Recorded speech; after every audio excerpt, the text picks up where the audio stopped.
Warahmatullahi wabarakatuh. Alhamdulillah, wassalatu wassalamu ala rasulillah wa ala alihi wa sahbihi wa bawala. Amma ba'd, fa ya ibadallah, usi nafsi wa iyyakum bitaqwallahi faqad fazal muttaqun, fala tamutunna illa wa antum muslimun.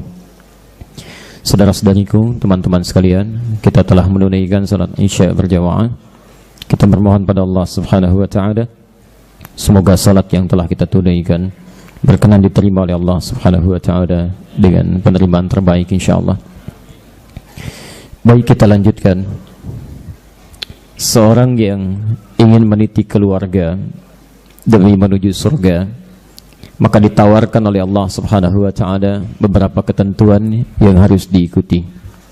Pertama, di Quran surah ke-49 ayat 13 yang sebagian telah kita uraikan tadi. Ya ayyuhan nas, hei manusia, siapapun tanpa kecuali. Kesempatan ini terbuka bagi yang ingin memperolehnya, tapi tidak akan pernah diraih oleh orang yang enggan untuk mendapatinya. Inna khalaqnakum min dzakarin wa untha. Kami telah ciptakan kalian dengan pasangannya yang telah disesuaikan untuk kehidupannya.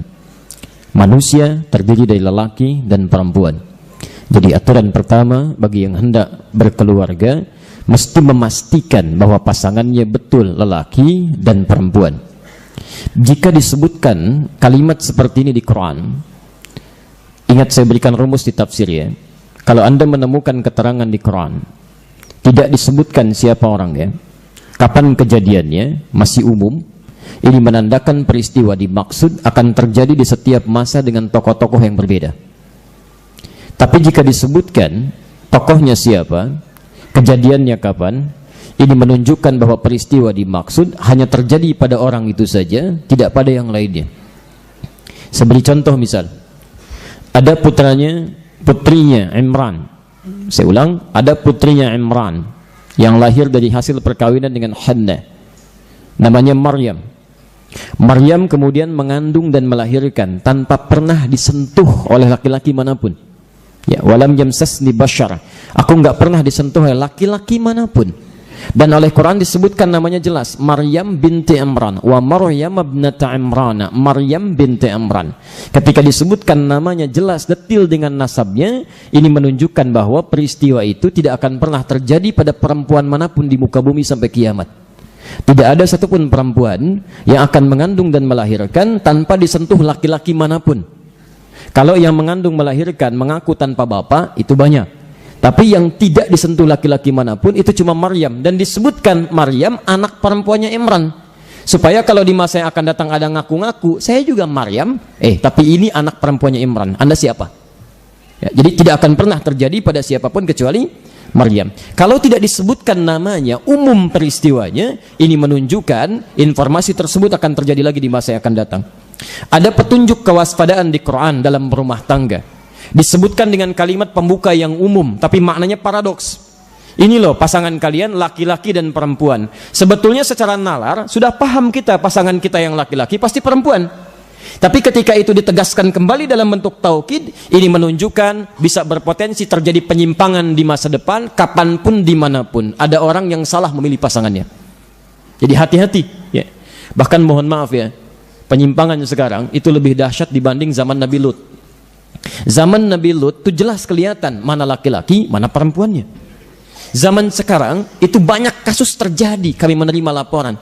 Ada orang menikah baik-baik, melamar baik-baik, ketika pernikahan terjadi, malam pertama dan seterusnya, terlihat ternyata yang seperti perempuan itu nampaknya laki-laki. Betul, saat dilamar Nia, di KTP Kurniadi namanya, kan? Jadi aneh gitu kan? Antum mesti cek lagi, jangan-jangan tidak tepat ini. Ya. Nah, jadi dalam persoalan ini, jika ada terjadi penyimpangan seperti itu, maka ini yang sedang punya masalah, kita bantu. Ya, jangan disudutkan, jangan kita celah berlebihan, tapi kita bantu supaya keluar dari hal yang tengah dirasakan itu. Jelas sampai sini? Taib. Selanjutnya kita lanjutkan dengan cepat. Wa ja'alnakum syu'uban wa qabail. Kami tetapkan pasangan-pasangan ini tinggal di tempat-tempat yang luas. Syu'ub, komunitas yang luas. Ya, bisa beda RT, bisa sama RW, Bisa beda kelurahan, kecamatan, sampai dengan kabupaten, provinsi. Masya Allah, seakan-akan Allah ingin sampaikan, nih pasangan Anda bisa cari seluas-luasnya. Kalau nggak ketemu satu RT, cari di beda RW. Nggak ketemu di satu RW, cari di beda kelurahan. Nggak ketemu di kecamatan, nggak ketemu di Palembang, mungkin ada di Jakarta. Nggak ketemu di Jakarta, cek di Jawa. Nggak ketemu, cek sampai Papua, cek sampai ke Malaysia, sampai ke Brunei. Masa nggak ada satupun di muka bumi cocok untuk Anda? Terbentang luas ya. Mungkin ketemu dengan teman sekampung, Masya Allah. Boleh menikah dengan perempuan sekampung? Tidak, bagaimana menikah perempuan sekampung? Banyak dia, satu aja cukup ya. Antum Nabi aja, Masya Allah, batasan di Quran kan 4. Antum mau dengan sekampung, nggak bisa deh ya. Teman di kampung mungkin ditemukan dia. Ayo coba dapatkan, ikhtiar. Ini menunjukkan bahwa, awas hati-hati, untuk menentukan pasangan itu mesti ada ikhtiar kita mencari. Makanya ayat selanjutnya, ikhtiarnya jangan sampai salah. Perhatikan ahli surga, beda dengan yang lain. Anda keluar dari sini agak berat meniti surga. Ikhtiar seseorang untuk mencari pasangannya, dia akan tempuh dengan cara yang tidak melanggar. Lita'arafu, dengan ta'aruf. Ta'aruf bukan maksiat ya. Mengenal satu dengan yang lain akan hal-hal yang dibenarkan oleh syariat. Sekarang persoalannya, bagaimana cara berta'aruf yang baik? Apakah kemudian datang langsung melihat? Apakah mengamati? Apakah jalan bersama-sama? Tidak. Ternyata diatur oleh hadis Nabi SAW riwayat At-Tirmidzi. Perhatikan kalimatnya. Tunkahul mar'atu li arba'in. Umumnya perempuan dinikahi dengan 4 hal. Di sini maksudnya pernikahan ya, secara umum disebutkan perempuan karena pada umumnya perempuan pasif, laki-laki yang mencari. Kalau diterjemahkan secara bebas, pernikahan itu motifnya umumnya ada 4 hal seseorang menikah. 1, limaliha, karena pertimbangan harta benda. Kan antum cek mau menikah, ukur-ukur dulu untuk akad siap atau tidak, untuk resepsi bagaimana, untuk maharnya seperti apa dan sebagainya. Ini kecenderungan pertama. Nanti kita bedakan dengan ahli surga. Jangan-jangan antum sudah berumah tangga sampai dengan malam ini belum masuk dalam kategori yang ini. Kita perbaiki. Yang kedua, lijamaliha, karena cantik atau gantengnya. Awas, hati-hati ya. Yang pertama karena faktor harta, yang kedua karena faktor cantik atau gantengnya. Nanti kita jelaskan lebih jauh ya. Antum yang laki-laki melihat perempuan, faktor pertama kan dilihat sesuai enggak nih gitu kan. Yang perempuan juga begitu, gantengnya, tampannya, macam-macamnya. Nanti kita perhatikan. Yang ketiga, nasabiha, keturunannya, latar belakangnya, apa pendidikannya, dari mana dia berasal, bagaimana keluarganya. Dan yang keempat, ini yang harus digarisbawahi, lidiniha, karena faktor agamanya, ketaatannya dan kedekatannya dengan Allah Subhanahu wa ta'ala. Ahli surga itu yang ingin meniti rumah tangganya menuju surga, kata Nabi, lihat ujung kalimatnya, fadhfar bidzatid dini taribat yadak. Maka utamakanlah pada faktor yang keempat, karena hubungan kedekatannya dengan Allah, maka rumah tanggamu pasti akan beruntung, nyaman. Di ahli surga itu, ketika dia mau membangun hubungan rumah tangga, membentuk keluarga, pertimbangan utamanya bukan karena hartanya, bukan karena bagian ketampanan cantiknya ya. Cantik kan bisa relatif ya, kalau jelek kan mutlak gitu ya. Tapi cantik bisa relatif, nanti kita bisa lihat ya. Kita bisa lihat nanti. Nasabnya, ahli surga tidak. Bagaimana hubungan kedekatannya dengan Allah Subhanahu wa ta'ala. Karena kalau orang sudah dekat dengan Allah, sudah 3 yang lainnya akan mengikuti. Karena hartanya, bukankah pemilik harta itu Allah? Yang punya rizki Allah, yang punya ketenangan Allah, yang punya solusi Allah. Jadi ketika ada seseorang mendekati Allah, maka turunan yang 3 akan diberikan kepada dirinya. Karena itu ujung ayatnya ditutup dengan inna akramakum indallahi atqakum. Yang paling mulia di antara Anda, kalau ingin mencari pasangan terbaiknya, cek yang paling takwa dengan Allah Subhanahu wa ta'ala. Nanti kita turunkan ya, takwa disebutkan di Quran sebanyak 115 kali. Dari 115 kali ini dibagi 2 ya. Pertama, ada yang terkait hubungan dengan Allah, bentuknya ibadah ritual. Al-bu'dur rabbani, haddu min Allah. Misal kalimat takwa pertama di Quran surah Al-Baqarah, surah kedua, ayat kedua sampai dengan kelima, posisi paling kiri dari atas sampai bawah. Dzalikal kitabu la raiba fihi hudan lil muttaqin. Siapa ciri muttaqin ini? Ayat ketiganya, alladzina yu'minuna bil ghaib wa yuqimunas shalah wa mimma razaqnahum yunfiqun walladzina yu'minuna bima unzila ilaik. Dia berusaha menyempurnakan salatnya. Kalimat salat di situ jamak bentuknya, banyak. Bukan cuma fardunya, sunnahnya dia kejar-kejar. Bagaimana Anda ingin mendapatkan berkah dari Allah dalam pernikahan sementara pasangan Anda jauh dari Allah? Barakallahu laka wa baraka alaikum wa jama'a bainakuma fi khair. Barakallahu laka wa baraka alaika wa jama'a bainakuma fi khair. Semoga Allah turunkan berkah kepada Anda. Semoga Allah berkahi perjalanan hidup Anda berdua dan semoga Anda dikumpulkan berdua dalam kebaikan oleh Allah. Sementara Anda jauh dari Allah, bagaimana berkah diturunkan pada Anda? Anda saja tidak memuliakan Allah, bagaimana Allah bisa memuliakan Anda?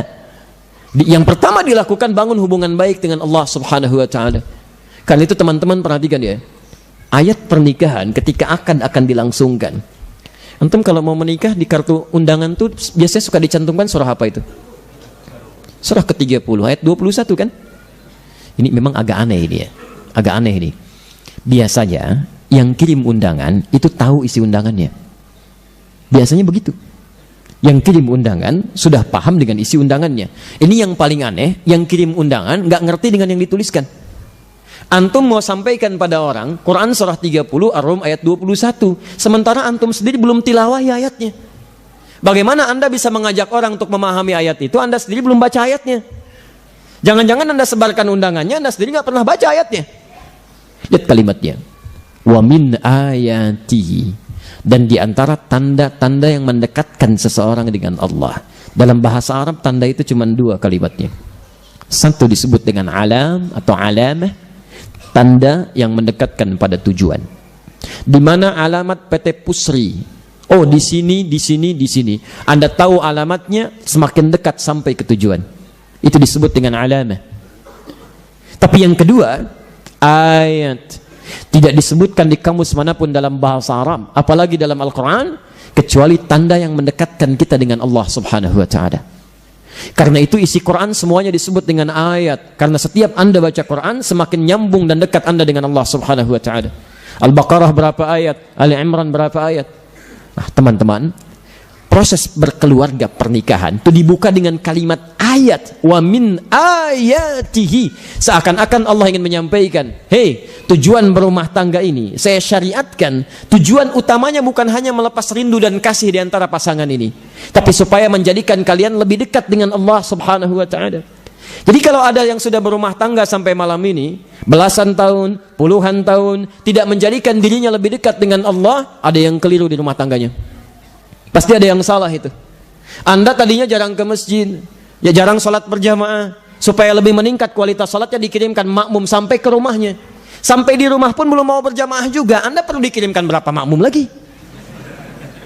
Oh, jangan pikirkan yang macam-macam deh ya. Coba cek dulu gitu kan. Pasti ada yang salah tuh di situ. Ya, ada yang keliru. Karena itu, sebelum berumah tangga pastikan kata Nabi, bangun kedekatan dulu dengan Allah supaya rahmat diturunkan. Bacaan Qurannya, kan? Masya Allah. Infaknya, sedekahnya, kedekatan dengan Allah Subhanahu wa ta'ala. Yang kedua, tidak disebutkan takwa dalam Al-Quran kecuali membangun hubungan dengan makhluk, hubungan baik dengan makhluk. Hablum minan nas, al-bu'dul insani. Ya, contohnya di Quran surah ketiga Ali Imran di ayat 133 sampai 134, posisi paling kanan sebelah atas. Ya. Jangan-jangan hubungan baik dengan Allah iya, tapi dengan ibu mertua kurang bagus, dengan kerabat kurang baik, dengan tetangga kurang bagus, itu pun akan menghadirkan ketidaktentraman dalam rumah tangga. Ya. Saya agak percepat sedikit. Kalau urusan agama ini sudah dipegang kuat dalam kehidupan, maka yang tiga akan merubah konsepnya. Perhatikan, yang tiga akan berubah konsepnya, dan ini langsung dicontohkan lewat kehidupan rumah tangga Nabi Sallallahu Alaihi Wasallam. Mohon izin ya, saya mau tanya sebentar. Berapa istri Nabi? Saya ulang, berapa istri Nabi? Baik. Ada yang bilang 11, ada yang 12, ada yang 9, lebih daripada 4 dia. Baik. Meninggal 2 lebih dulu, 9 hidup bersama Nabi sampai dengan wafatnya Rasulullah Sallallahu Alaihi Wasallam. Teman-teman, 9 istri Nabi yang bersama Nabi Sallallahu Alaihi Wasallam, menemani Rasulullah Sallallahu Alaihi Wasallam dalam hidupnya, ternyata setelah dikaji dalam penelitian As-Sirah An-Nabawiyah, Nabi itu diperkenankan menikah lebih daripada 4 karena seluruh istri si Nabi itu menjadi miniatur karakter perempuan di muka bumi. Jadi semua karakteristik perempuan di muka bumi itu nampak pada istri-istri Nabi Shallallahu Alaihi Wasallam. Karena itulah ditetapkan lebih daripada 4. Nanti kita akan lihat, antum keluar dari sini cek di rumah istri antum mirip siapa gitu ya. Kita lihat nanti, saya berikan jabarannya sedikit-sedikit. Ya. Itu dari yang paling perhitungan Pak, sampai yang paling cemburuan Bu, ada. Sebelum menikah dengan Nabi.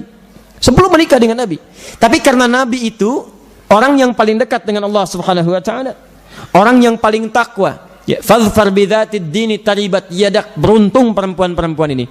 Karena lebih dekat dengan Allah Subhanahu wa taala, maka Nabi mampu merubah semua karakter ini, menjadikan semuanya bermakna positif dekat dengan Allah Subhanahu wa taala. Yang tadinya hitung-hitungannya masalah uang belanja, setelah menikah dengan Nabi dirubah oleh Nabi menjadi hitungan ibadah. Sekarang bagaimana caranya satu kurma jadi ibadah? Yang tadinya cemburunya pada urusan dunia, setelah menikah dengan Nabi pada urusan akhirat. Kalau si fulana bisa tahajud malam ini, saya pun harus bisa. Kalau dia mengetahui ayat yang turun sekarang, saya pun mesti tahu. Kecemburuannya semua pada ibadah. Dan itu yang kita akan turunkan sekarang. Makanya konsepnya langsung berubah. Ketika 5 liha tadinya diartikan orientasi dunia, harta, sekarang lain. Maliha, kalau orang sudah dekat dengan Allah, maka yang dicari adalah bagaimana perempuan yang bisa mengelola harta suaminya dengan baik. Jadi mal di sini akan berubah maknanya. Dari yang ngitung-ngitung harta, sekarang bagaimana caranya memanage harta suami yang sekiranya dihasilkan pendapatan oleh suami itu. Maaf, kalau dalam bahasa bebasnya, misal ya, cari istri yang bisa memanage harta yang dihasilkan oleh suami. Kalau antum pendapatan baru 5 juta, jangan cari perempuan yang zakat malnya saja 10 juta misal. Itu gak akan nyambung. Kalau tarbiyahnya sudah bagus dengan Allah, maka berapapun yang Anda peroleh itu berkah aja, gak ada masalah. Dia gak akan tanya sedikit atau banyak, yang datang ke rumah itu yang akan dia olah. Jadi kita lihat beberapa kasusnya kalau waktu kita masih cukup. Yang kedua tadi, jamal. Kalau orang cuma urusan dunia, kalimat jamal tadi akan diartikan dengan ganteng atau cantik. Padahal dalam bahasa Arab bukan itu. Ya, saya turunkan ya sebentar. Dalam bahasa kata jamal itu lebih kepada sifat, ya, sifat, tampilan fisik, bukan tampilan fisik. Kalau sifat ini masuk pada tampilan fisik, maka kalau masuk pada laki-laki, kalimatnya akan berubah menjadi jamil namanya. Jamil. Misal ada yang namanya Saiful ganteng, disebut Saiful Jamil misalnya. Jangan pikirkan yang macam-macam, saya cuma beri contoh. Ini ganteng, ini fisiknya ganteng. Perempuan jamilah, ya, perempuan jamilah. Gampang kalau antum ingin robah kalimat, saya beri rumus cepat. Laki-laki ke perempuan umumnya tinggal tambah tak di ujungnya. Muslim laki-laki, perempuan muslimah. Mukmin laki-laki, perempuan mukminah. Shaim laki-laki, perempuan, nah ketemu kan? Jamil laki-laki, perempuan jamilah. Taib. Dan namanya Mulan misalnya kan, cantik, kita katakan Mulan Jamilah misal. Taib, teman-teman perhatikan sini. Ini fisik. Kalau ahli dunia, dia hanya akan cari yang fisiknya aja. Cuman ini kan gak akan abadi. Kalau cinta Anda hanya dibangun lewat fisikal saja, begitu gantengnya turun atau cantiknya mulai luntur, maka hilang cinta Anda. Makanya oleh Nabi, kalau seseorang lebih dekat dengan Allah, kekuatan agamanya dibangun, maka kalimat ini berubah dalam bahasa hadisnya menjadi jamal. Jamalun, sifat umum. Mohon fokus sebentar. Ada jamal, ada jamal, itu beda. Ada jamalun, ini.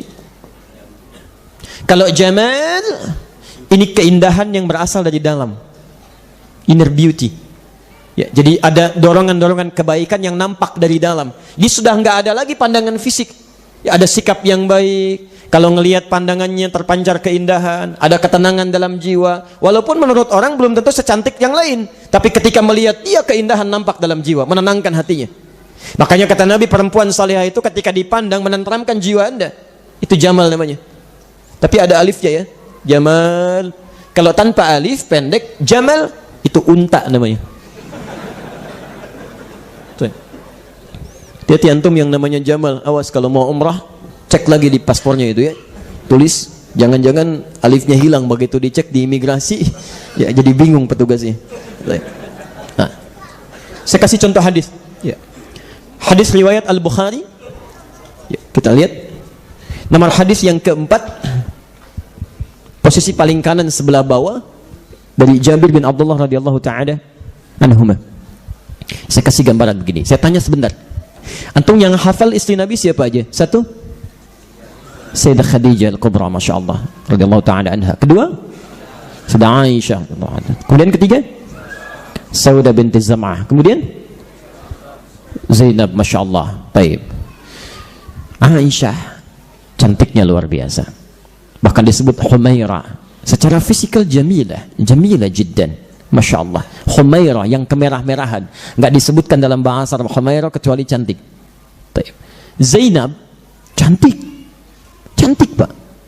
Cantik mana dengan Sayyidah Khadijah? Zainab dengan Khadijah cantik mana? Sudah pernah lihat? Kasih gambaran ya. Zainab itu kalau dilihat dengan mata tidak berkedip, dipandang maka wajah tidak berpaling. Makanya Nabi pernah dituduh menikahi Zainab hanya untuk sekedar syahwat saja, dan itu tidak betul, itu tuduhan keji. Ya, karena beliau ingin membebaskan satu hukum dan tidak pernah ada keturunan dari situ. Tapi ya, dan tidak pernah disebutkan namanya. Tapi yang selalu disebut dalam kehidupan Nabi sampai wafatnya istrinya ini, sampai dalam tidurnya Nabi, itu cuma Khadijah. Sampai Sayyidah Aisyah pernah berkata, apa sih istimewanya Sayyidah Khadijah itu? Sampai selalu engkau sebut-sebut ya Rasulullah. Maksudnya ingin menyainginya, ingin berusaha mengikuti supaya sama selevel dengan beliau, dan disebut oleh Nabi. Perhatikan, kalau kita bicara faktor jamilah, mungkin yang lain yang disebutkan. Tapi ketika Anda bicara tentang jamal atau jamalah, maka Sayyidah Khadijah yang disebutkan. Bagaimana keindahan Sayyidah Khadijah ini, itu yang coba ibu turunkan. Nanti ibu pandai-pandai ibu ya, pulang dari sini ibu cari tuh sirahnya tentang istri Nabi. Ibu akan temukan kira-kira ibu mirip siapa tuh, ada karakteristiknya. Nah, di Al-Bukhari nomor hadis yang keempat, perhatikan salah satu ilustrasinya. Nabi SAW turun dari Gua Hira. Jadi wahyu pertama turun Al-Alaq, beliau melihat malaikat Jibril dalam bentuk menyamar jadi manusia. Turun wahyu lagi. Setelah itu naik lagi ke Gua Hira, wahyu belum turun. Singkatnya ketika turun dari Gua Hira siang hari, tiba-tiba ada panggilan. Ya, sementara Nabi belum pernah lihat malaikat Jibril dalam bentuk asli ya. Muhammad. Lihat kanan gak ada orang, kiri kosong, depan belakang kosong. Begitu melihat ke atas kata Nabi, saya melihat seseorang kana yajlisu baina samai wad dunya, seperti duduk antara langit dan bumi begini. Baju putih ngeliatin Muhammad. Gampangnya begini, Pak Kudus pulang dari sini siang sepi gitu kan. Begitu pulang ada panggilan, Pak Kudus. Lihat kanan kosong, kiri nggak ada orang, depan belakang kosong. Lihat ke atas, ada yang seperti duduk, jubah putih, rambut agak panjang, Pak Kudus. Apa yang antum lakukan tuh? Baik. Makanya bahasa hadisnya saru'ibtu minhu, kata Nabi ra'ibtu. Ra'iba itu rasa takut yang sampai menjadikan bulu kuduk naik, tapi masih bisa ada peluang untuk menghindar. Maka Nabi percepat jalannya, bergesa-gesa beliau sampai ke rumahnya. Ini poin yang mau saya sampaikan. Begitu melihat rumahnya, kemudian beliau ucapkan salam, dibuka oleh Sayyidah Khadijah. Perhatikan, melihat wajah Sayyidah Khadijah saja hilang setengah kegelisahannya. Baru lihat wajahnya tuh. Antum bagaimana caranya tuh? Yang akhwat di sini ya. Bagaimana caranya enti? Suami pulang ke rumah lihat Anda setengah kegelisahan hilang itu. Itu Masya Allah, begitu melihat setengah kegelisahan hilang. Lalu kata Nabi, zammiluni, tolong selimuti aku. Allahu Akbar. Dibawa ke kamarnya, digandeng. Istirahat Nabi, diselimuti, keluar kalimat yang sangat indah. Inilah jamalah. Apa kata Sayyidah Khadijah? Zaujil karim, suamiku sayang, engkau itu orang baik. Kau nggak punya musuh. Kamu selalu menyambung silaturahim, sering bantu orang. Yakinkan pada dirimu, aku selalu bersamamu dalam suka dan duka. Allahu Akbar. Seorang perempuan mulia ditinggal wafat dua suaminya, menikah dengan Nabi dalam keadaan janda, menghadirkan sifat jamalah. Tiba-tiba ketika mendengar kalimat itu hilang semua kegelisahan Nabi. Lantas turunlah surah Al-Mudaththir yang dibawa malaikat tadi. Ya ayyuhal mudaththir qum fa'anzir wa rabbaka fakabbir. Itu asbabun nuzulnya. Tapi poinnya, bagaimana seseorang yang dekat dengan Allah Subhanahu wa taala membangun tarbiyah di rumah tangga sehingga turunan-turunan dunianya bisa tenang. Cek. Begitu lihat wajah istrinya, setengah kegelisahan hilang. Begitu mendengar kalimat istrinya, semua kegelisahan hilang. Itu yang indah. Kadang-kadang ketenangan itu lebih penting dibandingkan materi yang dipegang. Coba antum cek ya, harta banyak luar biasa, tapi suasana nggak pernah tenang, kan nggak enak. Ayo pilih mana ya, kaya tapi gelisah atau miskin tapi tenang, dan tidak ada pilihan ketiga dan tidak boleh maksa.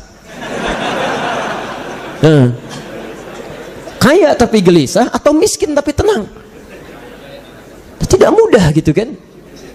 Makanya yang perlu dibangun ketika Anda mendekati Allah di rumah tangga di awal fase itu, maka keindahan-keindahan akan selalu datang ya. Coba cek ya, antum pulang ke rumah, lihat kira-kira istri antum mirip siapa tuh ya. Kalau siang-siang dibuka, tiba-tiba setengah kegelisahan hilang, alhamdulillah setengah Khadijah nih.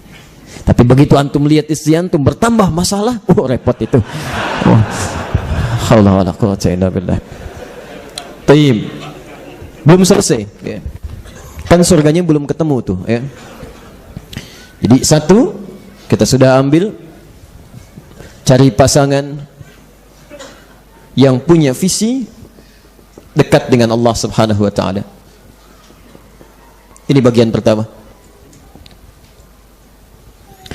Maka kalau ini sudah dimulai, turunannya pun akan lain. Saya turunkan dua hal ya. Pertama aspek akhiratnya, kedua aspek dunianya. Seseorang yang membangun hubungan rumah tangga karena Allah Subhanahu wa taala dengan nilai takwa tadi, inna akramakum indallahi atqakum, maka dua turunannya akan langsung diberi petunjuk oleh Allah Subhanahu wa taala. Satu, saya beri contoh. Misal, takwa terkait hubungan dengan Allah, hablum minallah. Tadi contoh pertamanya apa? Contoh takwa yang terkait hubungan dengan Allah, contoh pertamanya apa? Salat, baik, salat. Ketika dua orang ini yang berumah tangga ingin membangun hubungan baik dengan Allah, misal dia akan coba tingkatkan takwa dengan menunaikan salat, maka cara salatnya akan berbeda dengan orang yang cuma ingin berumah tangga tapi tidak membangun dengan dasar takwa. Saya beri contoh. Kalimat salat di ayat itu bentuknya bentuk jama'. Nanti saya tuliskan ya, kalau di mushaf Anda tulisannya tidak sama dengan yang saya tuliskan, itu mushafnya keliru. Mushafnya keliru ya. Nanti kalau satu saat saya ke Palembang lagi, teman-teman ada kajian, usahakan bawa mushaf ya. Ya, mushaf. Nanti supaya kita lebih mudah untuk komunikasi, plus misalnya bisa cek bagaimana kualitas mushaf yang antum punya. Kita sesuaikan nanti dengan qiraat yang ada. Dan mudah-mudahan bisa dipermudah lagi. Semoga ketika saya datang kembali, teman-teman sudah menjadi penghafal Quran ya. Dan tidak cukup dengan amin, usaha. Biar saya aja. Sekarang perhatikan. Bismillah. Quran surah kedua ayat ketiga, posisi paling kiri di pertengahan. Alladzina yu'minuna bil ghaib wa yuqimunas shalah. Tulisan salatnya begini. Tulisan salatnya. Alif lam sad lam waw ta marbutah. Ya. As-shalah begini.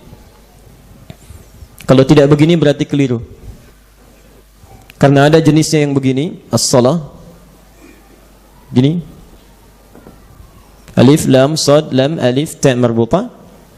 Ada yang bentuknya alif lam sad lam waw alif ta maftuhah terbuka. Salawat. Quran surah kedua Al-Baqarah ayat 238, posisi paling kanan sebelah atas di pojok. Hafidhu 'alas salawat, bentuknya begini. Kalau disebutkan begini, ini tunggal.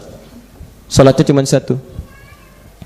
Kalau disebutkan yang seperti ini, salawat, ini jama'. Jama', bukan cuma satu, berarti banyak. Jama'. Tapi kalau dituliskan begini, ini gabungan antara satu dengan dua, digabungkan menjadi begini. Artinya banyak, tapi bisa ditunaikan dengan sendirian. Jelas? Artinya sholat yang diwajibkan itu banyak, bukan cuma satu. Sekalipun kalau tidak bisa berjamaah, bisa ditunaikan dengan sendirian. Makanya ditulis seperti ini. Jelas? Baik. Yang paling utamakan berjamaah, tapi kadang-kadang ada satu hal tertentu yang tidak memungkinkan kita berjamaah, gitu kan? Makanya kalimat salatnya dalam Rasm Utsmani tulis seperti ini. Tayyib. Sekarang salat bermakna banyak. Saya mau tanya pada antum, sehari berapa salat yang kita tunaikan? Berapa waktu? 5. Berapa rakaat? Tuh, sampai usia begini masih 5 waktu juga. 17 rakaat. Ada anak usia 5 tahun, salatnya 5 waktu juga. Antum dikasih 50 tahun, masih 5 waktu juga. Antum butuh berapa tahun lagi untuk tambah? Tapi kalau yang baru 5 waktu itu yang masih standar. 5 waktu itu standar. Fardu itu kan standar. Ya, fardu yang wajib berapa waktu? Tahu dari mana? Quran surah 17 ayat ke-78, posisi paling kiri sebelah atas. 17 ayat 78. Detailnya di Quran surah ke-11 ayat 114. Waktunya mesti dijaga di Quran surah kedua ayat 238. Ini yang 5 waktu. Ini masih standar. Ahli surga tidak begitu. Dia akan coba naikkan levelnya di atas yang standar. Karena kalau yang standar, maaf, semua orang bisa mengerjakan itu. Ya, maaf, jangankan orang-orang yang pengen cita surga tertinggi, surga paling rendah pun 5 waktu juga. Jadi ahli surga itu akan beda, dia akan selalu naik di atas yang lainnya. Ya. Subuh jam berapa di sini? 4? Orang Palembang berbeda pendapat tentang waktu sholat subuh. Ada 4.34, 4.35, 4.38. Kita ambil 4.38 lah ya, agak jauh. 4.38. Lihat nih ya, lihat. Ahli surga pada yang fardu saja, dia akan beda cara sholatnya. Karena dia akan turunkan ayat-ayat tentang sholat. Dia keluarkan hafidhu ala salawat, Quran surah 2 ayat 238. Ini baru yang fardu. Kata Allah, jaga betul waktu-waktu sholat. Tafsirnya di hadis Nabi, Allah menyukai orang yang sholatnya tepat waktu. Maka ketika Allah panggil subuh 4.38, kalau antum datang persis saat dipanggil, misal adzan subuh 4.38, Anda baru datang jam 4.38, itu iman standar. Masih standar. Kuat tidak, lemah juga tidak. Antum di Pusri kerja jam 8, datang jam 8, standar kan? Yang ini tidak. Dia akan jaga waktu sholat sehingga tidak terlewat walau sedetik pun. Dipanggil 4.38, dia datang jam setengah 4. Dia datang jam setengah 3. Dia pastikan gak mau ketinggalan walau sedetik pun. Dia mulai dengan sholat sunnah. Dia zikir dulu, Masya Allah. Dipanggil 4.38, dia datang misalnya jam 3, jam 4. Yang agak repot, ada orang pengen masuk ke dalam surga, dipanggil jam 4.38, baru bangun jam 8.34.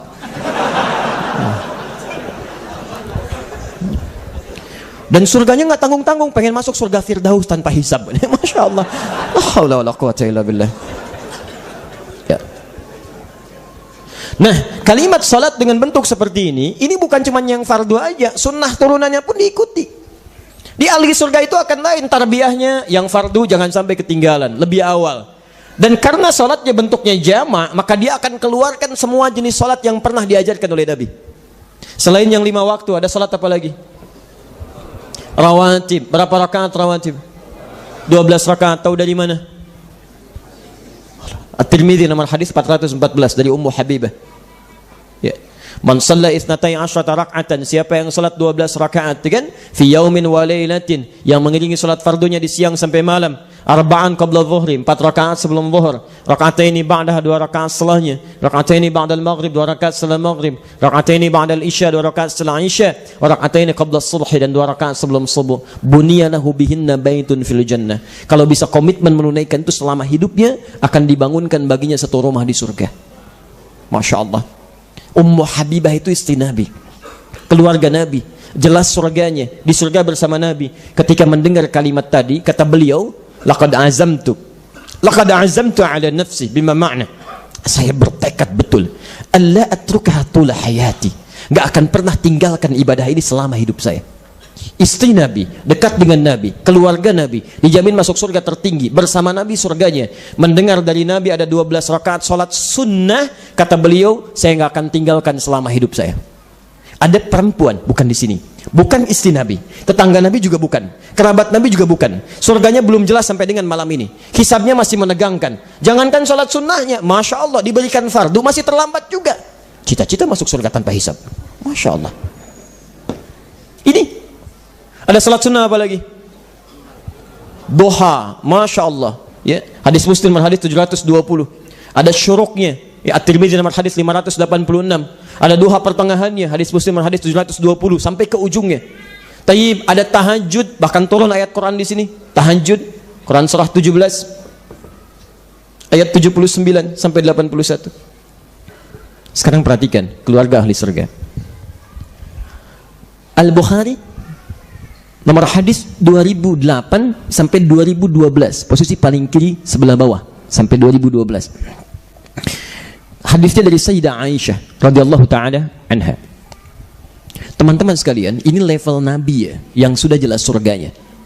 Yang ingin masuk sekeluarga masuk surga itu disiapkan keluarganya. Jangankan yang fardu, urusan ibadah sunnah saja itu sebelum menunaikan tahajud dibangunkan keluarganya. Bukan cuma istrinya. Ya, bukan cuma istrinya. Ada Ali bin Abi Thalib menantunya radhiyallahu taala anhu. Ada Fatimah putri beliau. Ada sekitaran keluarga beliau itu dibangunkan, diajak gitu. Ya, karena tarbiyahnya jalan. Di ahli surga itu ketika lebih dekat dengan Allah Subhanahu wa taala, maka dia akan bangun hubungan satu keluarganya. Jangankan yang fardu, yang sunnah kita dekati. Kita kerjakan. Maka Masya Allah, bangunlah di situ. Disampaikan oleh Sayyidah Aisyah. Ketika sahabat-sahabat yang lain bertanya pengen ikutan, ini yang harus kita jalani di sini. Ketika melihat Nabi membangun tarbiyah di keluarganya, disiapkan keluarganya untuk bisa masuk surga dengan baik, padahal sudah ahli surga, masih mau melakukan juga. Ahli surga masih mau ngerjain sholat sunnah. Masa yang belum jelas surganya meninggalkan yang fardu? Agak aneh di situ. Makanya ketika sahabat-sahabat melihat peristiwa itu, mereka ingin cepat menyiapkan. Ini yang kita tiru.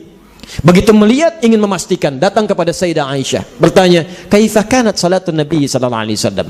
Bagaimana cara bangun malamnya Nabi sallallahu alaihi wasallam? Kata Sayyidah Aisyah, "La tas'al an husnihinna wa tulihinna." Kalau urusan panjang rakaat dan bacaannya, jangan ditanyainnya. Tapi Nabi yusalli arba'an. Beliau salat 4 rakaat. Thumma arba'an, kemudian 4 rakaat. Thumma thalatha, kemudian 3, tutup dengan witir. Kadang-kadang beliau 2-2 di hadis Muslim hadis 749. Jadi boleh 2-2, boleh 4-4. Di poinnya, kata Sayyidah Aisyah, kami diberi petunjuk oleh Nabi untuk bangun, menunaikan di malam harinya. Tapi jangan tanya urusan panjang bacaan dengan panjang gerakannya. Penasaran yang nanya. Ada Abdullah bin Mas'ud, Hudzaifah al-Yamani, Al-Mughirah bin Syu'bah. Besoknya ingin tahu persis bagaimana salat malamnya Nabi supaya diterapkan di keluarganya. Ikut-ikutan Nabi. Satu ketika salat di belakang Nabi. Allahu Akbar. Nabi Rasul, orang paling takwa, dekat dengan surga. Ternyata salat malamnya itu, Pak, rakaat pertama 100 ayat Al-Baqarah. Dan belum ruku. Dikira akan ruku oleh Abdullah bin Mas'ud, ternyata nyambung ke Ali Imran. Al-Baqarah 286 ayat, Ali Imran 200 ayat. Dikira akan ruku, ternyata ke An-Nisa 176 ayat. Baru ruku setelah An-Nisa 5 juz 4 halaman.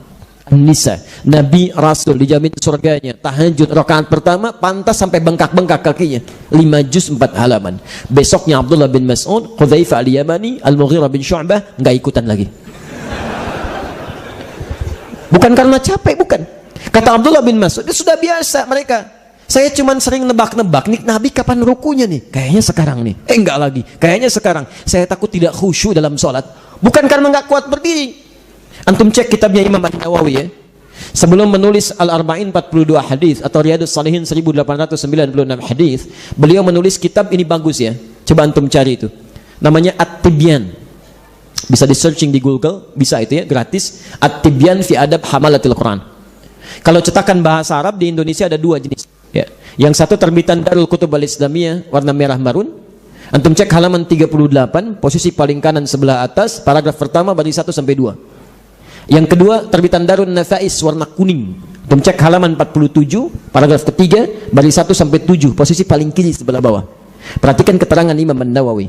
Sahabat-sahabat Nabi itu, Uthman bin Affan radhiyallahu taala anhu, Abdurrahman bin Auf, Tamim Ad-Dari, orangnya sukses, penghasilannya luar biasa, tapi tidak pernah meninggalkan tahajud sampai bisa tahajud dengan khatam Quran. Udah biasa. Biasa gitu kan. Tapi yang paling menarik, mereka melihat ketika Nabi SAW mengerjakan itu, saya harus ikuti. Nabi praktekkan dengan istrinya, saya pun pelajari dulu dari Nabi, saya bawa ke rumah dengan istri saya. Sampai ketika kebiasaan itu jadi terbiasa, kata Nabi, muncul hadis, rahimallahu mra'an, Allah akan merahmati seorang suami yang memercikan air di wajah istrinya untuk dia bangun tahajud. Seperti Allah merahmati seorang istri yang bisa memercikan air di wajah suaminya untuk sama-sama bangun tahajud. Masya Allah, indah ini ahli surga nih. Tapi tolong dibaca serius hadisnya ya, jangan sepotong-sepotong. Maksud hadis ini kalau keduanya punya rencana tahajud bareng. Punya rencana, yang satu kebablasan, dibangunkan susah, boleh pakai air. Tapi kalau satu di antara dua ini nggak punya rencana, Anda jangan coba-coba. Ya. Masya Allah, suami baru pulang kerja, datang jam 11 malam, lelahnya luar biasa. Istri baca hadis, dilihat terjemahannya.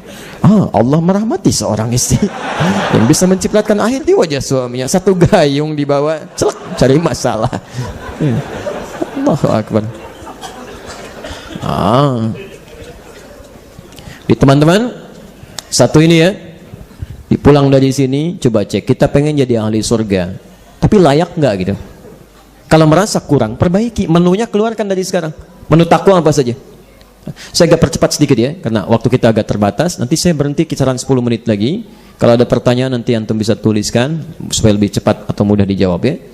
Saya sepakati dulu, kita sampai jam berapa ini? Saya ukur dulu. Dia silahkan antum sampai jam 1, saya jam 9 pulang ini. Kita lihatlah, kita sesuaikan ya. Kita sesuaikan dengan kebutuhan sekitaran komplek kita juga. Teman-teman, sekarang saya agak cepat sedikit. Perhatikan cara merumuskannya. Kita ingin jadi ahli surga. Sekarang pertanyaan Qur'annya dulu. Surga yang mana yang kita inginkan? Karena pilihan surga ada 4 di Quran. Secara umum, setiap 4 ini punya 7 tingkatan lagi ke atas. Sampai dengan ke Firdaus. Nah, yang 4 ini, 1, ada surga bersama Rasulullah SAW. Allahumma salli ala Muhammad. Masya Allah. Surga bersama Nabi. Udah di dunia nggak pernah lihat, di akhirat ada kesempatan yang nggak akan terpisahkan. Ya. Seorang sahabat bernama Thauban pernah datang pada Rasulullah SAW yang kurus kering, jarang makan. Kata Nabi, kenapa kamu begini? Kata Thauban, ya Rasulullah, saya ini nggak makan bukan karena tidak ada makanan, bukan nggak kuat sholat, dan bukan nggak kuat berjihad, tapi demi Allah, ketika datang siang, selalu ada pertanyaan pada diri saya, apakah saya akan berjumpa lagi dengan Rasulullah di malam hari atau tidak? Ketika tiba malam, ada pertanyaan pada diri saya, saking rindunya dengan engkau ya Rasulullah, apakah jumpa lagi besok atau tidak?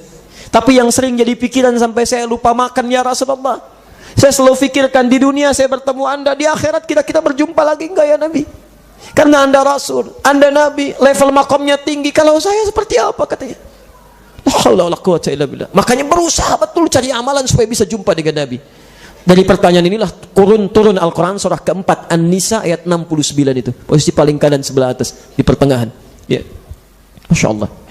Wa may yuti'illaha war rasul, siapa yang mau menaati Allah dan Rasulnya, faulaika ma'al ladzina an'ama Allahu 'alaihim, maka mereka akan bersama orang-orang yang diberikan nikmat oleh Allah, minan nabiyyin was-siddiqin wasyuhada'i was-salihin. Mereka akan tinggal bersama para nabi, ada yang tinggal bersama orang-orang saleh, orang-orang jujur, dan orang-orang yang dekat dengan Allah Subhanahu wa taala. Turun ayat ini dengan pertanyaan Thauban. Ketika mendengar ayat itu turun, gembiranya luar biasa, beliau turunkan amalan-amalannya. Ini yang coba kita hadirkan malam ini ya. Kalau antum ingin satu surga bersama Rasulullah Sallallahu Alaihi Wasallam, maka amalannya di Quran surah ketiga ayat 31, caranya di Quran surah ke-59 ayat ke-7, mulainya dari Quran surah ke-33 ayat 21. Ini level surga pertama. Nanti kita turunkan amalannya malam ini, mulai kita praktekkan. Jangan tunggu besok, karena besok belum tentu hidup ya. Kan tadi cita-citanya keluar dari sini meninggal itu kan, dan belum tentu terjadi itu. Baik, Quran surah ketiga ayat 31, posisi paling kiri sebelah atas. Bismillah. Qul in kuntum tuhibbunallaha fattabi'uni. Katakan Muhammad, jika kalian serius mencintai Allah, maka buktikan itu dengan mengikuti Nabi. Yuhibbukumullah, cinta Allah akan diberikan. Jadi kalau sudah cinta Allah diberikan, maka apapun akan dipersembahkan, akan diberikan. Di orang-orang yang cinta dengan Allah, mencintai Nabi-Nya, maka akan ditempatkan di surga tertinggi karena cinta Allah kepadanya. Caranya, ikuti Nabi. Maaf ya, jangan setengah-setengah. Sholatnya ikut Nabi, persis seperti Nabi, tapi lisannya nggak seperti yang Nabi contohkan. Tangannya nggak seperti yang Nabi contohkan. Kakinya nggak seperti yang Nabi contohkan. Dimulai bangun tidur, sampai tidur lagi, antum keluarkan amalan Nabi itu. Saya pernah memberikan kajian, namanya As-Sunnah An-Nabawiyah. Ya, sunnah-sunnah keseharian Nabi, dari bangun tidur sampai tidur lagi. Di Nabi kalau tidur seperti apa? Kemudian kalau beliau berangkat dari tidurnya, apa yang dilakukan? Apakah cuci tangan dulu, atau masuk toilet, atau berwudu? Kalau makan seperti apa makannya Nabi? Kalau minum bagaimana minumnya Nabi? Kalau berjalan, bagaimana berjalannya Nabi? Ketika Anda berusaha semaksimal mungkin untuk melakukan itu, kemudian Anda wafat, surganya tingkat tinggi nih. Ya. Dalilnya Quran, surah ke-59 ayat 7, posisi paling kanan sebelah atas. Jangan pisahkan, tapi ambil semuanya. Wa ma atakumur rasulu fakhudhuh. Dan semua yang datang dari Rasul cepat bawa. Ambil, jangan dipisah-pisah. Ya. Dari mana saya mulai ya Allah? Kan dari Nabi itu banyak, mulainya dari mana? Maka diruntut di Quran surah 33 ayat 21. Laqad kana lakum fi Rasulillahi uswatun hasanah. Ini bisa dibaca dua cara ya. Kalau qiraat hafaz dibaca dengan di atas uswah. Harakatnya dhammah. Ya. Kalau dhammah di atas di bawah? Di atas. Kalau atas tinggi atau rendah? Tinggi, rafa', tinggi. Bisa dibaca dengan harakat kasrah. Warsh, laqalun dari Nafi', dia baca iswah. Laqad kana lakum fi Rasulillahi iswatun hasanah. Di bawah. Kalau di bawah fathah atau dhammah? Kasrah. Halo? Kasrah. Kasrah di atas di bawah? Rendah atau tinggi? Rendah, khafad. Ya. Khafad. Kecil atau besar? Kecil, makanya disebut kasrah. Kasrah itu asalnya pecah. Pecah, yang pecah-pecah itu kan kecil. Makanya kenapa disebut kasrah? Karena suara Anda pecah ketika menyebutkan kasrah. I kecil suaranya. Ibu keluar dah malam-malam ya, jam 11 malam, lewat pohon ada suara I kecil tuh. Ya, tanya kasrah ya. Masya Allah. Oh, salli ala Muhammad. Sekarang lihat. Kasrah kecil, rendah. Kenapa ini bisa disebut dengan dua riwayat?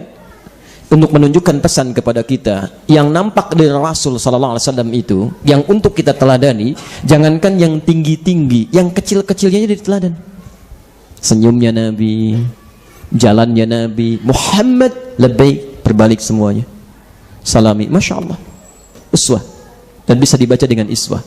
Jangan yang tinggi-tinggi dulu, mulai yang kecil-kecil dulu. Nabi tahajud, antum mau tahajud, jangan dulu langsung pengen 11 misalnya. Mulai dulu dari yang kecil-kecil, 2 rakaat kalau belum pernah. Witirnya 1, ambil rumus di hadis riwayat Muslim, hadis 749. Ya, salatul laili mathna mathna, salat malam itu mulai dengan 2 rakaat dulu, 2 rakaat. Fa idza khasyiya ahadakumul fajr falyutir raka'atan wahidah. Kalau khawatir datang fajar, tutup dengan witir 1 rakaat. Kalau sudah nikmat, 4 rakaat. Nikmat 6 rakaat sampai antum merasakan kenikmatannya. Ya, jangan langsung lompat. Saya pernah di Bekasi itu ada komunitas ingin masuk surga bersama Nabi, pecinta Nabi, sunnah Nabi. Satu kali kami ada momentum diberikan rezeki oleh Allah dengan salat khusuf itu gerhana. Ya, salat khusuf gerhana. Maka sebelum kami mengimami, diminta untuk jadi imam, saya berbalik ke belakang. Ini kesempatan langka, saya bilang. Jarang-jarang ada salat seperti ini, pahalanya banyak. Kita ingin persis seperti Nabi atau mirip-mirip dulu? Semua mengatakan, Ustadz, kita pastikan persis seperti Nabi. Harus coba kita, katanya. Baik, insya Allah. Tapi izinkan saya menerangkan dulu ya. Salat kusuf ini, itu salatnya nanti 2 kali ruku, 2 kali sujud. Jadi setelah baca surah, ruku, naik lagi, baca surah lagi. Jadi ada 4 surah yang akan dibaca. Kalau kita ingin persis seperti Nabi, maka sekarang saya mulai mohon izin. Surah pertama yang saya baca itu Al-Baqarah sampai selesai. Yang kedua Ali Imran sampai tuntas, yang ketiga An-Nisa sampai selesai, baru yang keempat Sabbih isma rabbikal a'la.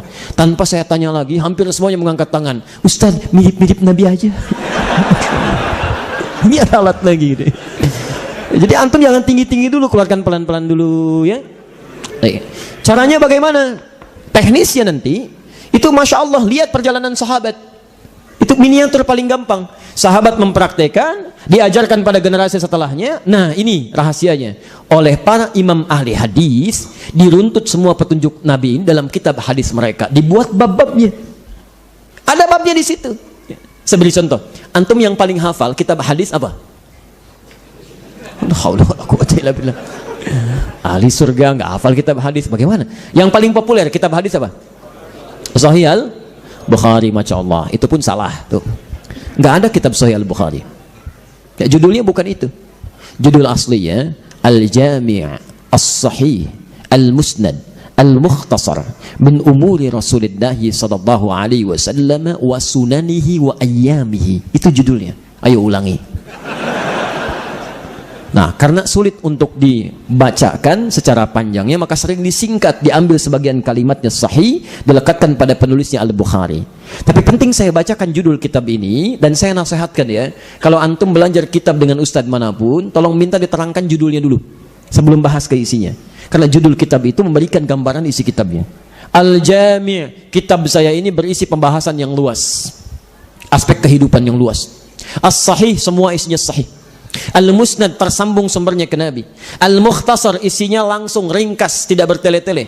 Min umuri Rasulullah sallallahu alaihi wasallam, berisi semua kegiatan Nabi sallallahu alaihi wasallam yang bisa saya tuliskan, wa sunanihi, dan sunnah-sunnahnya, wa ayyamihi, dan keseharian Nabi. Dibuat 97 kitab, 97 pembahasan. Setiap pembahasan ada puluhan hadis di situ. Nah, antum kalau ingin mengikuti Nabi, tidak harus semua dipelajari dari awal. Keluarkan sesuai dengan profesi Anda masing-masing. Misal ada yang pokok, hadis Nabi tentang rumah tangga, bagaimana cara menjadi ayah sesuai dengan tuntunan Nabi, ayah nabawi, keluarkan hadis-hadis tentang tuntunan jadi ayah. Jadi ibu yang baik, keluarkan. Jadi anak, keluarkan Kitabul Usrah, bimbingan rumah tangga, keluarkan. Antum kerjanya dagang, bisnis, gak usah tinggi-tinggi bahas ini bahas itu, keluarkan aja sesuai profesi Anda. Kitabut Tijarah, bab bimbingan bisnis dari Nabi sallallahu alaihi wasallam, keluarkan hadisnya. Ikuti ini, titi surga dengan mengikuti tuntunan Rasulullah sallallahu alaihi wasallam. Ini yang diinginkan. Jelas sampai sini? Taib. Jadi pulang dari sini cek, ini tingkat surga yang pertama, ini kelas VVIP. Yang kedua, saya agak cepat sedikit ya, sabar sedikit. Sampai kita selesai dulu ke temanya, baru kita tutup ya. Yang kedua, ada surga level di bawahnya, taman surga. Taman surga. Ya. Ada di Quran surah ke-51 ayat 15 sampai 23. Tadi saya bacakan dalam salat Isya. Posisi paling kanan di atas sampai dengan agak ke bawah. Tayyib. Yuk kita lihat keindahannya ya. Lihat keindahannya. Innal muttaqina fi jannatin wa 'uyun. Ada sebagian orang takwa yang tinggalnya di taman surga. Apa bedanya taman surga dengan surga biasa? Akhidhina ma atahum rabbuhum. Taman surga itu, kalau ada orang masuk ke dalamnya, itu yang memberikan semua yang dia inginkan itu langsung Allah. Kalau surga biasa tidak, ada pelayan surga namanya wildanun mukhalladun. Ya, antum lihat di Quran surah Al-Insan misalnya kan, surah 76 itu. Dari ayat 18, ayat 19, ayat 20. Wildanun mukhalladun. Kalau antum yang laki-laki dilayani oleh bidadari surga. Kalau yang perempuan pangeran-pangeran surga. Yang tampan cantiknya tak terlukiskan. Membawa gelas-gelas biaqwabi wa abariqa wa ka'sim min ma'in. Gelas berlapiskan emas dilapisi mutiara yang sangat indah. Kata Nabi, ma la 'ainun ra'at wa la udhunun sami'at wa la khatara 'ala qalbi bashar. Tidak pernah dilihat di bumi, didengar kisahnya, bahkan dilamunkan oleh Anda. Anda enggak ngelamun pun sekarang nggak akan sama. Indah luar biasa. Itu surga baru biasa, surga yang biasa. Taman surga tidak. Begitu menginginkan sesuatu, Allah langsung yang berikan tanpa perantara, dan gak usah dibayangkan. Bahkan maaf ya, penghuni surga ini begitu masuk dalam hisabnya, itu langsung diperkenankan melihat Allah tanpa hijab. Ada di Quran surah 75 ayat 22 sampai 23. Gak usah Anda bayangkan. Wujuhu yawma idzin nadhirah. Ada orang yang saat itu wajahnya berbinar gembira. Kenapa? Padahal dia belum masuk surga. Ila rabbiha nadhirah. Karena bisa melihat Allah tanpa sekat sedikit pun. Taman surga. Apa amalannya kalau Anda ingin masuk ke situ? Innahum kanu qabla dzalika muhsinin. Mereka ini orang-orang ihsan. Di antara amalannya kita turunkan. Satu. Oh, ikuti saya. Allahumma sayyiban nafi'ah. Doa saat turun hujan dia. Satu, ini bahasa Quran, kanu qalila minal laili ma yahja'un. Mereka itu sedikit tidurnya. Malam dia hidupkan dengan ibadah. Yuk, antum kalau pengen jadi ahli surga yang ini, malam ini bahasa Quran, qalila minal laili ma yahja'un. Mereka sedikit tidurnya, malamnya hidup ibadahnya. Tahajudnya, zikirnya, macam-macamnya. Antum jangan pernah kurangi atau tambahi. Antum tambahi, belum bisa masuk ke sini. Kata Quran, sedikit tidur. Antum tambah, sedikit-sedikit tidur misalnya kan? Nggak masuk antum.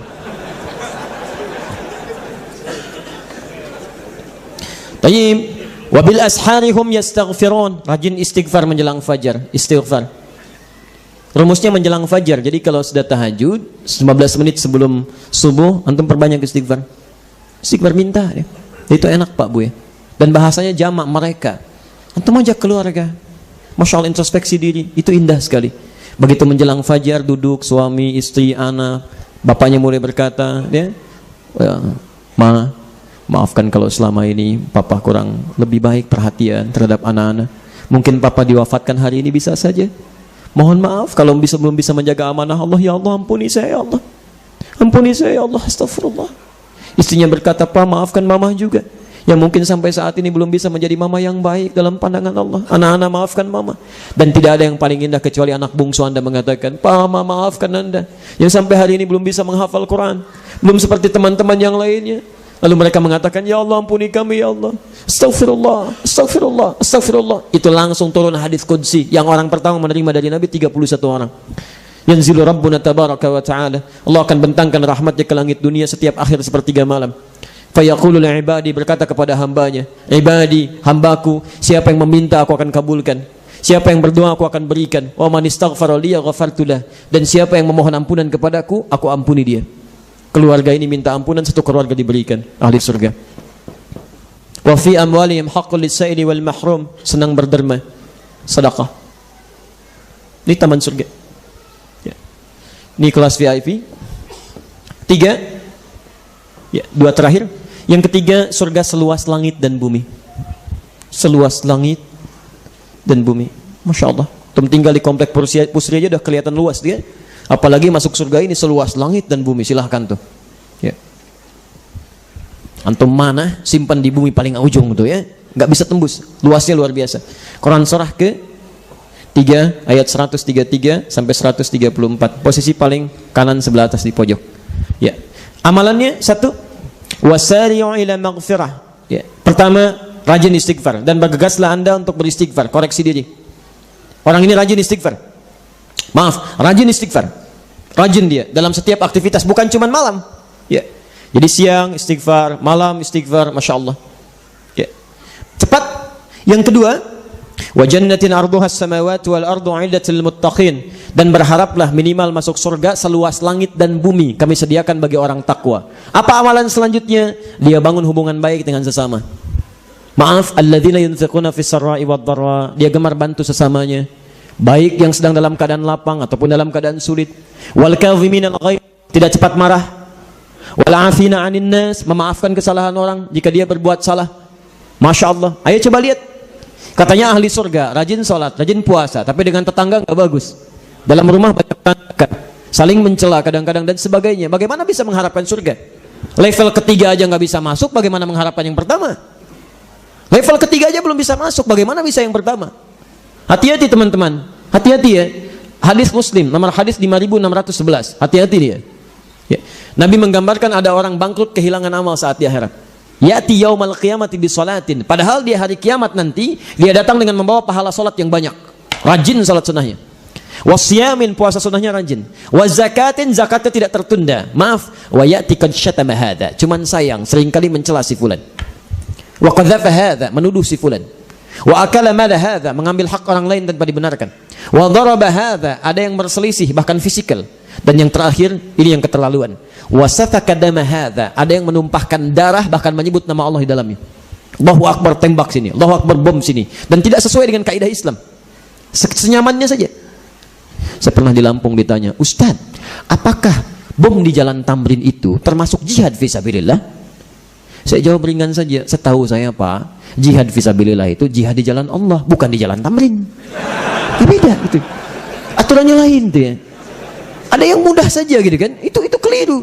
Ya, keliru teman-teman. Nah, apa yang terjadi? Lihat kalimatnya. Tu'khadhu hadza min hasanati wa hadza min hasanati. Kalau ada orang salat kemudian mencela orang lain, pahala salatnya langsung dipindahkan kepada yang dicela itu seketika.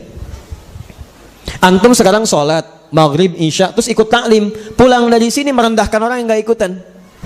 Kawan lihat tuh, dekat sini tapi nggak mau ngaji, kayaknya belum dapat hidayah dia. Iya, itu seketika pahala Anda pindah ke situ. Pindah. Saya sih enggak, Ustaz, alhamdulillah enggak seperti dia tuh. Sama aja. Dapat juga tuh, pindah seketika. Hati-hati. Fa in faniyat hasanatuhu, kalau habis kebaikannya, tersisa kejelekan. Ya, misal masih ada zalim kepada orang lain, itu mohon maaf, diambil kejelekan orang ini, ditimpakan kepada orang tadi, faturiha finnar, maka dimasukkan ke dalam neraka. Harap-harap masuk surga yang ketiga ini, ternyata level terakhir pun nggak masuk. Ini amalan yang ketiga. Yang terakhir, ini kelas bisnis lah ya. Ya, atau eksekutif boleh, ini VIP, ini kelas ketiga. Keempat, ya kita istilahkan kelas ekonomi lah ya.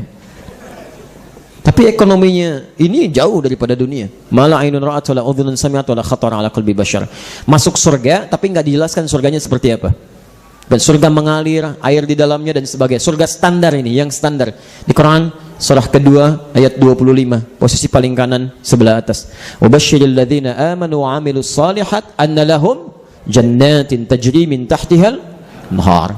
Kalau yang ini lebih mudah daripada yang di atas. Rumusnya ada di Al-Bukhari, Kitabus Siyam, nomor hadis yang pertama. Saya percepat dan saya tuntaskan. Ja'a a'rabiyun ila Nabi sallallahu alaihi wasallam. Datang seorang Arab Badui kepada Nabi sallallahu alaihi wasallam. Jadi bukan orang kota, orang desa. Dia berkata, lihat kalimatnya. Ya Rasulullah, wahai Rasulullah, bima makna? Alimni amalan basita yudkhilunil jannah. Kata orang ini, ya Rasulullah, tolong ajarkan kepadaku amal yang ringan-ringan aja, jangan berat-berat, tapi bisa masuk surga. Pintar orang ini, modal dikit, keuntungan pengen banyak. Ya. Ajarkan pada saya amalan ringan-ringan aja, tapi bisa masuk surga. Pintar ya? Apa jawab Nabi? Kata Nabi, cukupkan dengan yang fardu saja, dan jangan berbuat maksiat. Cukupkan yang fardu, jadi salatnya cuma yang fardu saja, sunnah tidak. Puasa yang fardu saja, sunnah tidak. Tayyib, zakat saja, infak sedekah tidak. Tapi catatan, jangan berbuat maksiat. Kata orang ini, bala, bermakna siap. Saya akan kerjakan yang fardu, saya hindari maksiat. Fantalaqa, maka dia pergi. Faqala Rasulullah sallallahu alaihi wasallam, maka bersabda Rasulullah sallallahu alaihi wasallam, aflaha in sadaqa au dakhala al-jannah in sadaqa. Kalau benar dengan yang dia ucapkan, masuk surga dia.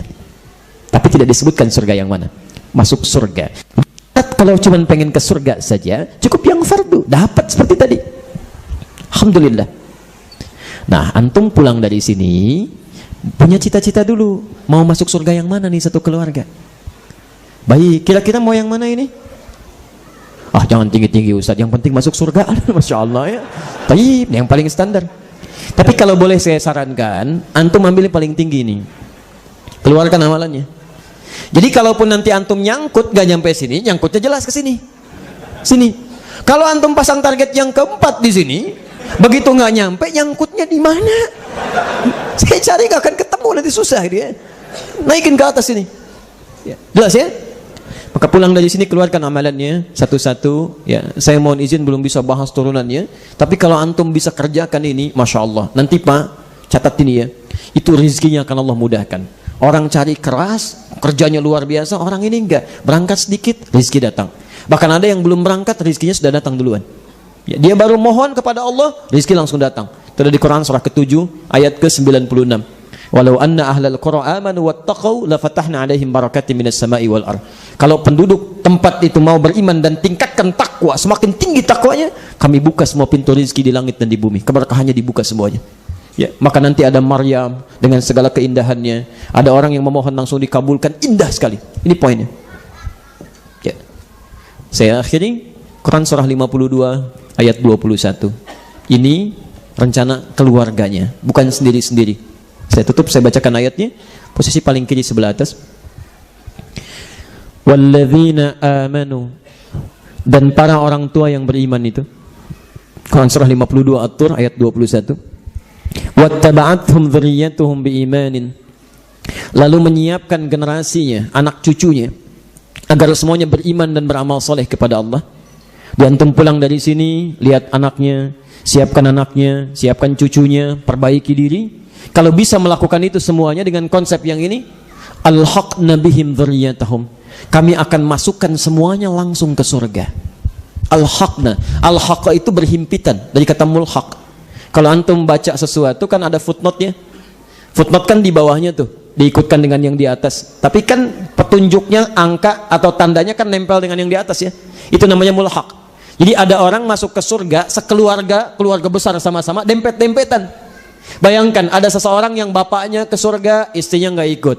Orang tua ke surga, anak nggak ikut. Anak ke surga, orang tua nggak ikut. Ini satu keluarga besar rombongan. Assalamualaikum, masya Allah. Salamun alaikum bima sabartum. Selamat ya, bisa masuk surga karena sabar saat di dunia. Udkhuluha bisalamin aminin. Silahkan masuk. Pilihan ada di tangan kita karena kita masih hidup. Kalau sudah nggak ada, sulit menitinya. Karena itu kata Allah, wa ma alatnahu min amalihim min syai. Kami enggak akan sia-siakan. Kalau ada orang yang ingin menyiapkan, kami tuliskan sebagai bagian dari bekal itu. Tapi semua pilihan, maaf, kullu mri'in bima kasaba rahin. Kata Allah semua pilihan. Kalau pengen silahkan, kalau tidak itu terserah Anda. Ya, saya tutup dengan kisah sedikit saja ringan. Ada anak namanya Omar, orang Indonesia. Orang tuanya Muslim, sekolah di sekolah internasional. Bapaknya sibuk bu, setiap diantar ke sekolah itu ibunya. Di sekolah itu ada acara Father Day namanya, hari ayah. Perform anaknya, ada yang puisi, ada yang nyanyi, ada yang macam-macam, kan? Secara singkat, setiap ada acara Father Day itu bapaknya Omar nggak pernah datang. Lalu kemudian satu masa ibunya berkata, kalau yang ini nggak datang, masalah kita di rumah tangga akan semakin parah, akan ada masalah kita. Ya, sampai bisa berujung pada perpisahan. Kata bapaknya, baik, sekarang saya datang. Saya mohon izin, maaf. Tiba-tiba ketika datang ke tempatnya, ngambil duduk posisi paling belakang. Ya, intinya malas-malasan lah ya, kita lihat. Lihat yang lain perform, ada yang nyanyi, yang puisi, yang macam-macam. Tiba-tiba singkatnya Omar dipanggil. Saat Omar datang ke atas panggung, qadarullah kemudian, Masya Allah, Masya Allah. Cukup dulu ya, baik. Baik, cukup sebentar. Barangkali di bagian tulisan ini ada yang mewakili pertanyaan antum. Tiba-tiba Umar mengatakan kepada moderatornya, Miss, tolong panggilkan si Fulan. Dipanggil seorang laki-laki, ternyata bukan ayahnya. Bapaknya kaget begini, yang datang guru ngajinya. Guru ngajinya. Guru ngajinya datang, naik ke atas panggung, kemudian kata Umar, saya ingin baca surah An-Naba yang diajarkan oleh gurunya. Maka minta gurunya mengecek, baca ayat pertama, ayat kedua, sampai ayat 20. Sampai ke 20 kata gurunya, cukup Omar, sekarang kita coba uji. Ayat ke-40 baca, ayat 38 baca, ayat 35, ayat 10 lancar semua. Gurunya berkata, Omar, kenapa Omar memilih perform baca Al-Quran, sementara yang lain ada yang puisi, ada yang nyanyi, ada yang menari? Perhatikan jawabannya. Saya pernah mendengar Ustadz menyampaikan, kalau saya mau menghafal Quran, saya bisa mendapatkan mahkota di akhirat nanti yang bisa saya pakaikan di kepala papa dan mama. Papa itu sibuk, jarang punya perhatian, jarang kita bertemu. Saya berusaha menghafalkan Quran supaya nanti di akhirat bisa memberikan mahkota kepada papa dan gak bisa dipisahkan lagi saat di akhirat nanti. Anak ini berusaha menghafalkan Quran supaya bisa masuk sama-sama ke surga dengan bapaknya yang sangat sibuk luar biasa, sibuk dengan dunianya. Maka ketika mendengar kalimat itu, bapaknya langsung menangis. Dikejar anaknya, digendong pulang ke rumah. Sampai hari ini keluarga itu jadi keluarga Qurani. Kalau keluarga Umar bisa, kenapa antum tidak bisa? Siapkan dari sekarang. Persaingannya ketat. Demi Allah saya katakan, sampai Jumatan tadi saya ulang, di Bekasi aja kami menyiapkan sekolah sekarang, sekolah kurikulum Al-Quran dan Sunnah. Jadi dari Al-Quran dan Sunnah kita turunkan ke bumi, praktekkan ke anak-anak. Anda tahu apa yang terjadi? Baru kita sampaikan seperti itu rencana, dimulai praknya di masjid, datang hampir 70 anak, rata-rata 4 tahun 5 tahun. Adzan maghrib jam 6.19, setengah 6 udah datang ke masjid. Anak usia 4 tahun, bawa tas di belakangnya. Masya Allah, sholatnya berjamaah, habis itu menghafal Quran. Sholat isya berjamaah, belajar sirah, pulang setengah 9. Jadi kalau antum datang ke masjid pas adzan, antum kalah sama anak usia 4 tahun. Maghrib ke masjid, isya nggak ke masjid, kalah sama anak usia 4 tahun. Isya nggak istighfar, kalah sama anak usia 4 tahun. Antum diberikan 40 tahun, 50 tahun, kalah sama anak usia 4 tahun yang belum dihisab. Mau sampai kapan lagi kita tidak berubah? Dan rata-rata di Indonesia sekarang, kami telusuri, sudah mulai bergerak anak-anak penghafal Quran. Yang 4-5 tahun sudah pada hafal Quran. Bahkan ada yang buta matanya. Anak usia 4 tahun, hafal Quran, mata buta. Antum dikasih 40 tahun, 50 tahun. Sampai hari ini untuk sekedar baca belum punya waktu. Mau sampai kapan? Besok lusa bisa pulang kita.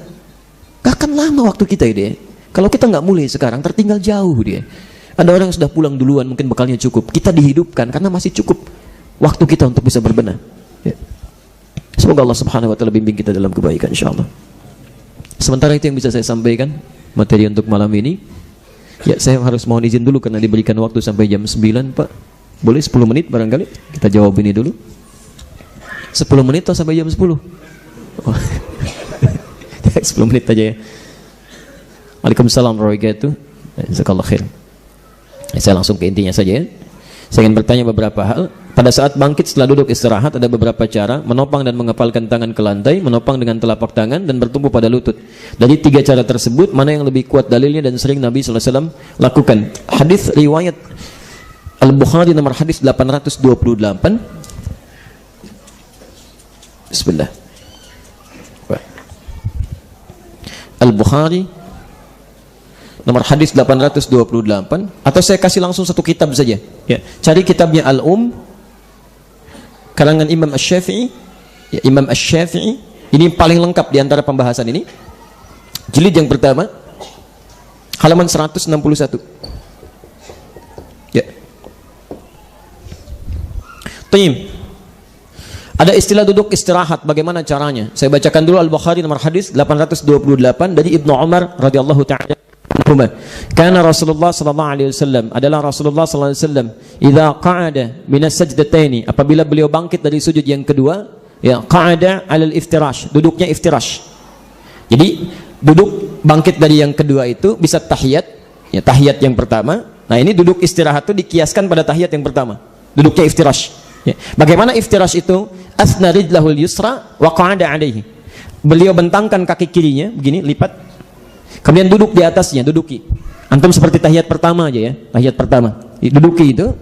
Kemudian wa kana mu'tadilan, punggungnya tegak. Jadi kaki kiri dilipat, diduduki, punggungnya tegak. Ya, wa nasabal yumna, yang kanan tetap tegak, jemari dilipat ke arah kiblat. Jelas? Jadi bukan menyilang begini, tapi yang kanan dilipat begini. Nah, ini duduk dalam tahiyat yang pertama ini berlaku dalam duduk jilsah ya, duduk istirahat, duduk sementara ya.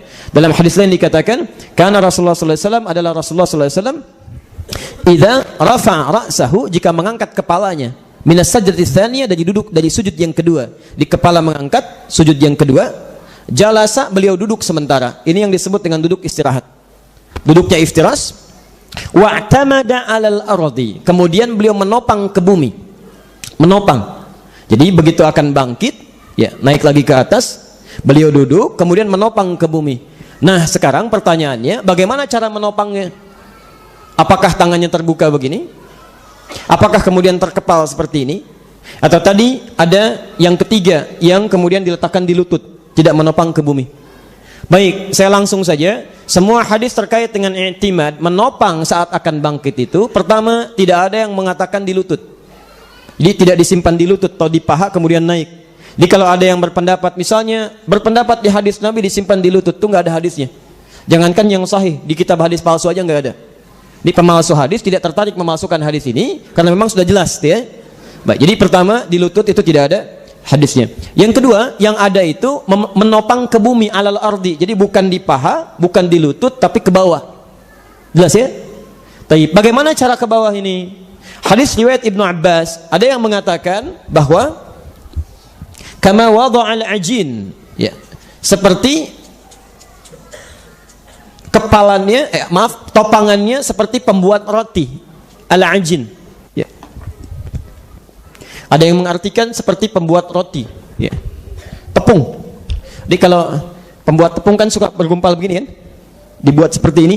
Maka ada yang mengartikan kepalan begini maksudnya dengan mengepal. Ya, kama wada'al ajin, seperti yang dilakukan oleh pembuat tepung.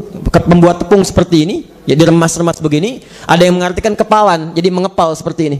Ya. Maka yang pertama dari artian ini atau pemaknaan ini, ada yang mengartikan ketika bangkit dari duduk istirahat, tangannya mengepal seperti ini. Jadi begitu mau bangkit, tangan mengepal begini, kemudian naik. Jelas? Ini tafsiran yang pertama. Maaf ya, cuman dikepalkan tangannya saja, tidak berinisiatif dengan gerakan lain. Bunyi krek gitu kan, nah itu nggak usah, awas, tidak ada hadisnya itu. Jadi cuma mengepala begini, ini pun tafsiran baru kemudian naik. Yang kedua, mengambil makna umumnya, bukan mengepal begini tapi terbuka begini. Dan ini yang diambil oleh pendapat mayoritas ulama, termasuk Al-Imam Asy-Syafi'i. Kata beliau, tidak dipahami menopang ke bumi kecuali seperti ini, bukan menutup begini. Jadi terbuka seperti ini, ya, gini, baru kemudian naik. Dan ini mohon maaf ketika Anda ikuti ada pahalanya. Jadi begitu mau bangkit, Anda duduk dulu sebentar, pahala dituliskan. Anda menopang begini, pahala dituliskan, dan Anda naik ke atasnya. Itu setiap gerakannya ada pahalanya. Kalau Anda sengaja tinggalkan misalnya atau tertinggalkan, sah salatnya, cuma Anda kehilangan pahala di situ. Jelas ya? Tayyib. Nah, dari dua hal ini, pertama kata para ulama, ini berisi kemudahan dalam kita mengerjakan petunjuknya. Di keduanya bagian dari ijtihad yang bisa digunakan. Di kalau ada, ini pembuka pertama ya. Kalau ada yang ingin bangkitnya tangannya mengepal begini, boleh. Kalau ada yang tangannya seperti ini pun gak ada masalah. Jadi begitu Anda naik, tangan begini atau tangan seperti ini. Jelas? Dan tolong jangan saling menyalahkan ya, karena ini terbuka kemungkinannya. Terbuka kemungkinannya ya.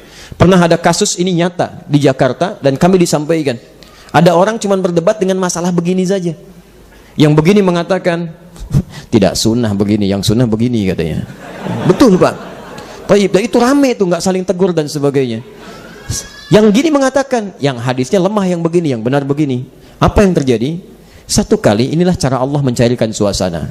Ternyata terlihat si teman yang tadinya begini tiba-tiba sholatnya jadi begini. Turun. Begitu selesai ditanya, kenapa kamu sekarang jadi begini? Nggak dijawab sama orang ini. Ternyata waktu dulu itu sedang musim akik Pak, dia pakai akik begini. Jadi begitu begini agak susah gitu kan, dia robah begini. Jadi antum jangan paksakan diri gitu ya. Jadi keduanya terbuka peluang. Cuma mohon maaf, kalau di ilmu tarjih itu mengambil pendapat yang terkuat. Ya, kalau di ilmu tarjih yang terkuat itu yang terbuka, bukan yang menutup. Ya, di ilmu tarjih itu mengumpulkan jenis-jenis hadisnya, diteliti, baru kemudian disimpulkan. Apa kesimpulannya? Yang pertama, al-ajin ini itu tidak ada yang mengartikan roti. Bukan roti asalnya. Ajin itu dalam bahasa Arab asalnya orang sepuh yang sulit bangun. Orang sepuh sulit bangun. Biasanya kalau sudah sepuh, mohon maaf Pak ya, atau misalnya anak muda yang punya masalah dalam hal lututnya, kalau mau berdiri kan biasanya menopang kan. Pernah nggak antum temukan misalnya orang mau berdiri sulit bangun, kemudian tangannya mengepal begini, bangun nih? Nggak ada, pasti begini. Silahkan, bukan di dalam sholat lah, di luar sholat gitu kan. Orang mau bangun sudah sulit bangun, pasti tangannya menopang kan. Dan hampir ketika menopang nggak ada yang mengepal, semuanya terbuka begini. Ini yang pertama. Yang kedua, hadis yang diartikan dengan al-ajin ini, itu ketika diteliti menyalahi hadis yang lebih sahih lagi. Ya, riwayatnya Ahmad As-Salamah. Ya, jadi menyalahi kaidah yang lebih sahih, sedangkan hadis ini dipandang lemah. Yang sahih yang tidak ada kata wada'al ajin, ternyata hadisnya biasa saja, wa'tamada 'alal ardi, tidak ada kata kama wada'al ajin. Maka dipandang dalam ilmu hadis, yang paling rajih, yang paling kuat itu yang terbuka, bukan yang mengepal. Sekalipun pendapat kuat ini tidak harus melemahkan yang begini. Dia tidak harus menyalahkan maksudnya. Jadi tarjih itu hanya mengambil mana yang kira-kira kuat, sekalipun yang lainnya bisa diamalkan. Jelas ya? Seperti antum mau sujud, kan boleh menggunakan lutut duluan, boleh telapak tangan duluan. Yang pakai lutut itu dari Wa'il bin Hujr di hadis Abu Daud nomor hadis 838, posisi paling kanan sebelah bawah. Yang pakai telapak tangan itu riwayat Abu Hurairah. Ya, di Abu Daud sama nomor hadis 840 sampai 841, posisi paling kiri sebelah atas. Jadi pernah Wa'il salat di belakang Nabi, Nabi turun menggunakan lututnya. Ya, dan pernah Abu Hurairah salat di belakang Nabi, Nabi turun menggunakan telapak tangannya 3 tahun sebelum wafat. Disimpulkan oleh para ulama hadis dengan kaidah al-jam'u wat taufiq, mengumpulkan semua hadisnya. Jadi kalau ada satu peristiwa hadisnya banyak, jangan diambil satu-satu, bisa salah menyimpulkan nanti. Ya, maka dikumpulkan semuanya, disimpulkan, oh ini fleksibilitas dalam penunaian ibadah. Silahkan dipraktekkan sesuai dengan kemudahannya. Jadi kalau Anda ingin menggunakan telapak tangan gampang, silahkan. Kalau pakai lutut lebih mudah, silahkan. Ibnu Qayyim al-Jauziyah menggunakan lututnya di kitab Sifat Salat Nabi. Syekh Al-Albani menulis menggunakan telapak tangannya. Karena memang cuma 2 itu. Kalau Anda punya masalah dengan lututnya, mau pakai apa kalau nggak pakai telapak tangan? Anda pakai telapak tangan, punya masalah, nggak pakai apa kalau nggak menggunakan lutut? Di keduanya benar. Yang salah yang pakai kepala duluan.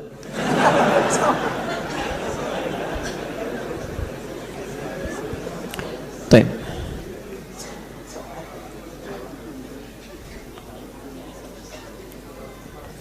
Saya suka terenyuh jika mendengar bacaan Al-Quran imam di dalam salat. Baik. Apalagi jika suaranya merdu. Baik. Alhamdulillah.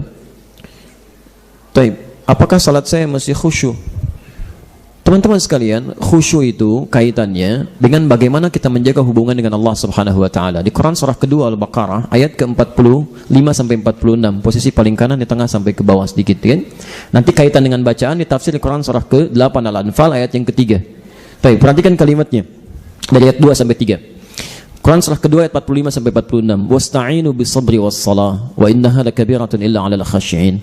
Ya, jika Anda punya masalah, bermohon kepada Allah, jangan mengeluh. Terima dulu dengan sabar dan minta lewat salat. Wa innaha lakabiratun illa 'alal khashi'in. Tapi salat itu enggak mudah. Sulit, berat kecuali bagi orang khusyuk. Jadi kalau Anda bisa khusyuk, salatnya lebih mudah. Bagaimana cara khusyuk yang baik itu? Ayat 46-nya. Alladzina yadhunnuna annahum mulaqu rabbihim. Orang khusyuk itu sebelum salat. Jadi khusyuk dimulai sebelum salat, bukan saat salat. Dia sudah bersiap-siap karena akan merasa menghadap Allah. Antum pulang dari sini, ini jam 10 kita ada undangan makan malam nih dari Pak Gubernur ini, Pak Alex Nurdin diundang ke Gria Agung. Insya Allah hidangannya juga luar biasa teman-teman. Saya mohon izin kalau kita diundang, saya ajak antum semua misalnya sekarang, kira-kira perbaiki penampilan atau begini? Perbaiki, cuci muka enggak? Maaf, ini contoh aja bukan beneran ya, contoh. Contoh kita diundang malam ini jam 10, saya mau ajak antum gitu kan. Maaf, saya revisi ya, saya ralat. Pak Alex gak ngundang saya, ini cuma contoh. Kalau diundang jam 10 malam ini, saya ajak antum, perbaiki penampilan gak? Baiki, cuci muka gak? Masya Allah, antum mau menghadap manusia saja, dipersiapkan sedemikian rupa. Kadang-kadang nyampaikan permohonan yang belum tentu dikabulkan seketika. Tayyib, Allah panggil kita 5 kali dalam sehari minimal. Ya, bersiap mengabulkan segala kebutuhan kita, mengampuni dosa kita, memaafkan kita. Makanya orang yang siap menghadap Allah, itu lain persiapannya. Pertama, dia akan siapkan penampilan terbaik. Quran surah ke-7 ayat 31. Ya bani Adam khudhu zinatakum 'inda kulli masjid. Hai anak cucu Adam, setiap ada panggilan dari masjid, kenakan pakaian terbaikmu. Maaf ya, mohon izin maaf sebesar-besarnya. Orang mau musyrik aja, pakaiannya bagus-bagus. Mau musyrik Pak, ada yang pakai jas, pakai batik, pakai kebaya, macam-macam. Masa antum yang sudah beriman pakaian begitu-begitu aja? Tapi yang kedua dia perbaiki kemudian keadaan dirinya, dia sempurnakan wudunya. Ketemu manusia cuci muka, ketemu Allah sempurnakan wudunya. Quran surah ke-5 ayat ke-6, posisi paling kiri sebelah atas. Selanjutnya dia dia tilawahi Qurannya supaya mendapatkan kenikmatan. Dia bangun hubungan dekat dengan Allah. Makanya ketika dibacakan ayat Quran pada dirinya, zadathum imana. Wa idza tuliyat 'alaihim ayatu zadathum imana. Ya, ketika dibacakan ayat-ayat Allah, bergetar suara jiwanya, bertambah keimanannya. Jadi kalau imam bacakan ayat Quran, bertambah keimanan Anda kepada Allah, ada getaran dalam jiwa, itu yang dimaksud dengan khusyuk. Tapi kalau cuma kagum, merasa enak, tapi nggak bertambah keimanan, itu bukan khusyuk namanya. Bukan khusyuk namanya. Cuma perasaan senang aja. Ya. Di antara kolega kami imam di Timur Tengah, ada perkumpulan imam para masyayikh, yang satu cerita, ada imamnya bagus suaranya tuh. Saking bagus jadi belakang suka mengikuti. Cuman bukan khusyuk, akhirnya meniru lagam. Ya. Alhamdulillahi Rabbil Alamin. Ada itu di belakang tuh. Tanpa betul. Ini dia robah kan, Ar-Rahman Ar-Rahim, dia naikkan yang paling tinggi. Ar-Rahmanir Rahim. Betul Pak, nyata itu. Nah, kalau yang seperti itu bukan khusyuk namanya. Bukan khusyuk dia. Di kehusyuan itu ketika dibacakan, ada getaran iman dalam jiwa kita, kemudian bertambah kedekatan kita dengan Allah. Enak gitu kan, keadaan kita. Itu yang dimaksud dengan khusyuk. Allah Ta'ala adam bisawab. Saya mohon maaf dari sekian pertanyaan, saya bacakan satu-satu ya, supaya yang lain ada terbagi juga. Pilih mana? Maksudnya minta saya milih atau antum nanya ini? Masjid yang agak jauh atau musola dekat rumah yang tiap hari dipakai sholat fardu berjamaah. Kalau antum bisa datang ke masjid terjangkau, masjid lebih utama. Lebih utama, kan? Karena di dalam Quran kalimat masjid itu lebih banyak diutamakan dibandingkan musola. Musola disebutkan di Quran surah kedua Al-Baqarah 125, posisi paling kanan di pertengahan, dan fungsinya untuk sholat. Lihat kalimatnya, wa idh ja'alna al-baita mathabatan lin-nasi wa amna wattakhidhu min maqami Ibrahim musalla. Ambil sebagian maqam Ibrahim untuk menunaikan salat. Jadi fungsinya cuma untuk salat. Tapi masjid banyak, keutamaannya lebih. Quran surah 9 ayat 18, posisi paling kiri di sebelah bawah. Lihat kalimatnya, innama ya'muru masajidallahi. Sungguh yang memakmurkan masjid Allah itu, lihat keutamaannya, man amana billahi wal yaumil akhir wa aqama as-salah wa ata az-zakah wa lam yakhsha illallah wa asa ulaika ayyakunu minal muhtadin. 7 keutamaan lebih daripada musalla. Hadisnya banyak. Al-Bukhari nomor hadis 279, di Muslim nomor hadis 131, tadi di Riyadhus Shalihin nomor hadis yang ke-10. Keutamaannya begitu berlipat. Makanya para sahabat ketika disebutkan masjid itu masya Allah. Ya, antum pernah dengar Abdullah bin Abi Umi Maktum? Itu matanya buta, ya, jauh dari masjid. Masya Allah, itu tapi sering jadi ahli masjid. Ya itikaf terus, zuhur ke asar, maghrib ke isya. Cuman punya masalah di subuh karena jarak rumahnya jauh dari masjid. Maka berkata pada Rasulullah SAW, ya Rasulullah, ali ya ruhsah. Ya Rasulullah, boleh enggak saya dapat keringanan? Subuh saya di rumah. Apa jawab Nabi? Saking utamanya masjid ini, ya. Kata Nabi, atasma'ul adzan, apa Anda mendengar adzan? Kata beliau, bala, ya saya dengar. Perhatikan jawabannya. Madum tatasma'ul adzan fa'addiha fil masjid. Selama masih kedengaran adzan, tunaikan di masjid. Perhatikan cara baca sahabat. Kalau saya masih disuruh ke masjid berarti banyak pahala di sini. Itu cara bacanya. Makanya kalau tadi adzan subuh 4.38 di sini, itu jam 3 sudah mulai berangkat ke masjid. Cari-cari jalan. Mata nggak bisa lihat, jarak rumah jauh ke masjid. Keadaan masjidnya jangan bayangkan seperti bagusnya Pusri di sini. Aqabah ini, masya Allah, lantainya cuma tanah. Kalau panas ya pasti panas. Kalau hujan pasti bocor. Tiang-tiangnya pelepah kurma, daunnya dari daun-daun kurma atapnya. Apa yang terjadi? Masih mau ke masjid. Antum pernah dengar yang adzan di masa Nabi siapa? Bilal bin Rabah. Sejak peristiwa itu Abdullah bin Abi Maktum adzan subuh, spesialisasi adzan subuh. Datang ke masjid, mata buta, raba jalan masih sempat adzan subuh. Sampai Ramadan adzannya 2 kali. Ya, Abdullah bin Abi Maktum pertama, pengingat menjelang akhir sahur. Kemudian Bilal bin Rabah adzan subuhnya. Sampai hari ini diabadikan sampai di Madinah, sampai sekarang adzannya 2 kali subuh. Antum nggak percaya silakan ke Madinah. Adzan yang pertama, jangan langsung sholat, jangan terlampau soleh. Tiba-tiba ke masjid sholat aja gitu kan? Orang lain belum mulai. Nah, sering kali ada yang demikian terjadi itu. Ya, itu baru adzan yang pertama. Yang kedua, baru kemudian sholat. Nah, teman-teman sekalian, Anda bisa bayangkan nggak? Sahabat Nabi, ahli surga, surat Abasa turun atas beliau, jarak rumahnya jauh ke masjid, mata nggak bisa lihat, keadaan masjid begitu sederhana, masih mau berangkat ke masjid, adzan di masjid. Antum sahabat Nabi bukan, tetangga Nabi bukan. Masya Allah, jarak rumah begitu dekat ke masjid. Kalau jauh ada kendaraannya, mata sehat, keadaan nyaman, masjid bagusnya luar biasa, AC-nya banyak, kipas anginnya ada, lampunya bagus, kajiannya nyaman. Kalau kajian ustaznya datang sendiri, nerangin sendiri, tulis sendiri, hapus sendiri, direkam juga. Antum belum mau juga mengamalkan masjid, antum perlu dikasih apa lagi? Antum sehat, ya. Allahu Akbar. Terakhir ya, supaya nggak kelamaan nih karena ada agenda lagi di panitia ya. Baik, bismillah. Waalaikumsalam warahmatullahi wabarakatuh. Ustaz, saya masih awam dalam ilmu agama. Kadangkala saya bingung di antara Ustaz, masih ada perbedaan pendapat. Mana yang akan saya ikuti Ustaz? Tapi sederhana sebetulnya. Pertama, perbedaan pendapat itu wajar. Karena kalau sama semuanya, Masya Allah gitu kan, nggak ada peningkatan-peningkatan dalam banyak-banyak turunan. Ilmu pengetahuan, keragaman dan sebagainya. Itu wajar. Jangankan dari zaman sekarang, zaman dulu sudah ada perbedaan pendapat. Zaman Nabi ada perbedaan pendapat di antara para sahabat. Ada apa? Sampai Nabi meninggal ada perbedaan pendapat. Misal, saya beri contoh. Hadis tentang bismillah, 70 hadis. 70 hadis. 70 ini prakteknya ada 4 cara. 1 dijaharkan, kedua disirkan, ketiga dibaca, tidak dibaca sama sekali, ketiga, keempat dibaca di rakaat pertama, selanjutnya nggak dibaca lagi. Pertama dijaharkan, Bismillahirrahmanirrahim, kan? Kedua disirkan, Bismillahirrahmanirrahim.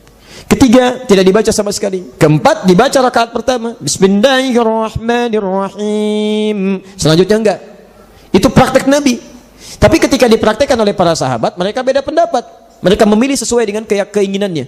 Ada yang baca langsung hamdalah saja. Ada yang bacakan bismillah, dijaharkan. Ada yang disirkan. Ada yang baca rakaat pertama, tidak dibaca setelahnya. Seperti Abu Hurairah. Bahkan diikuti oleh tabi'in. Imam Syafi'i misalnya, pilih dijaharkan. Imam Malik pilih nggak dibaca sama sekali. Imam Ahmad bin Hanbal pilih menengahi dengan disirkan. Ada yang dibaca awalnya, selanjutnya tidak. Kenapa? Karena nggak mungkin menggabungkan keempat-empatnya dalam satu kali sholat. Saya ingin persis seperti Nabi supaya pahalanya banyak, saya gabungkan keempat-empatnya. Masya Allah, jadi imam. Bismillahirrahmanirrahim. Bismillahirrahmanirrahim. Tidak dibaca sama sekali. Nggak bisa. Antum mesti pilih satu. Gak bisa tuh baca keempat-empatnya, tuh pilih satu. Ya. Nah, yang 4 tadi itu disebut manhaj namanya. Manhaj. Jalan yang terang. Petunjuk dari Nabi. Petunjuk. Jadi kadang-kadang Nabi ngasih jalan untuk ibadah tidak dengan satu cara. Ada beberapa cara untuk kemudahan. Oke. Nah, sepanjang perbedaan tadi, satu manhajnya sama dari Nabi. Manhajnya sama dari Nabi. Cara 1, cara 2, cara 3, cara 4. Kemudian harus dipilih karena tidak mungkin mempraktekkan keempat-empatnya. Pilihannya disebut dengan madhab namanya. Madhab. Ini singkatan dari ma dhahaba ilaihi. Ma dhahab. Jadi di Arab juga ada singkatan. Ada singkatan untuk memudahkan. Ya. Ma pilihan, dhahaba ilaihi yang condong untuk diambil. Jadi keempat-empat ini nggak mungkin dipraktekkan. Mana yang saya condong untuk ambil? Ketika saya ambil ma dhahaba ilaihi, apa yang dia ambil disingkat jadi madhhab.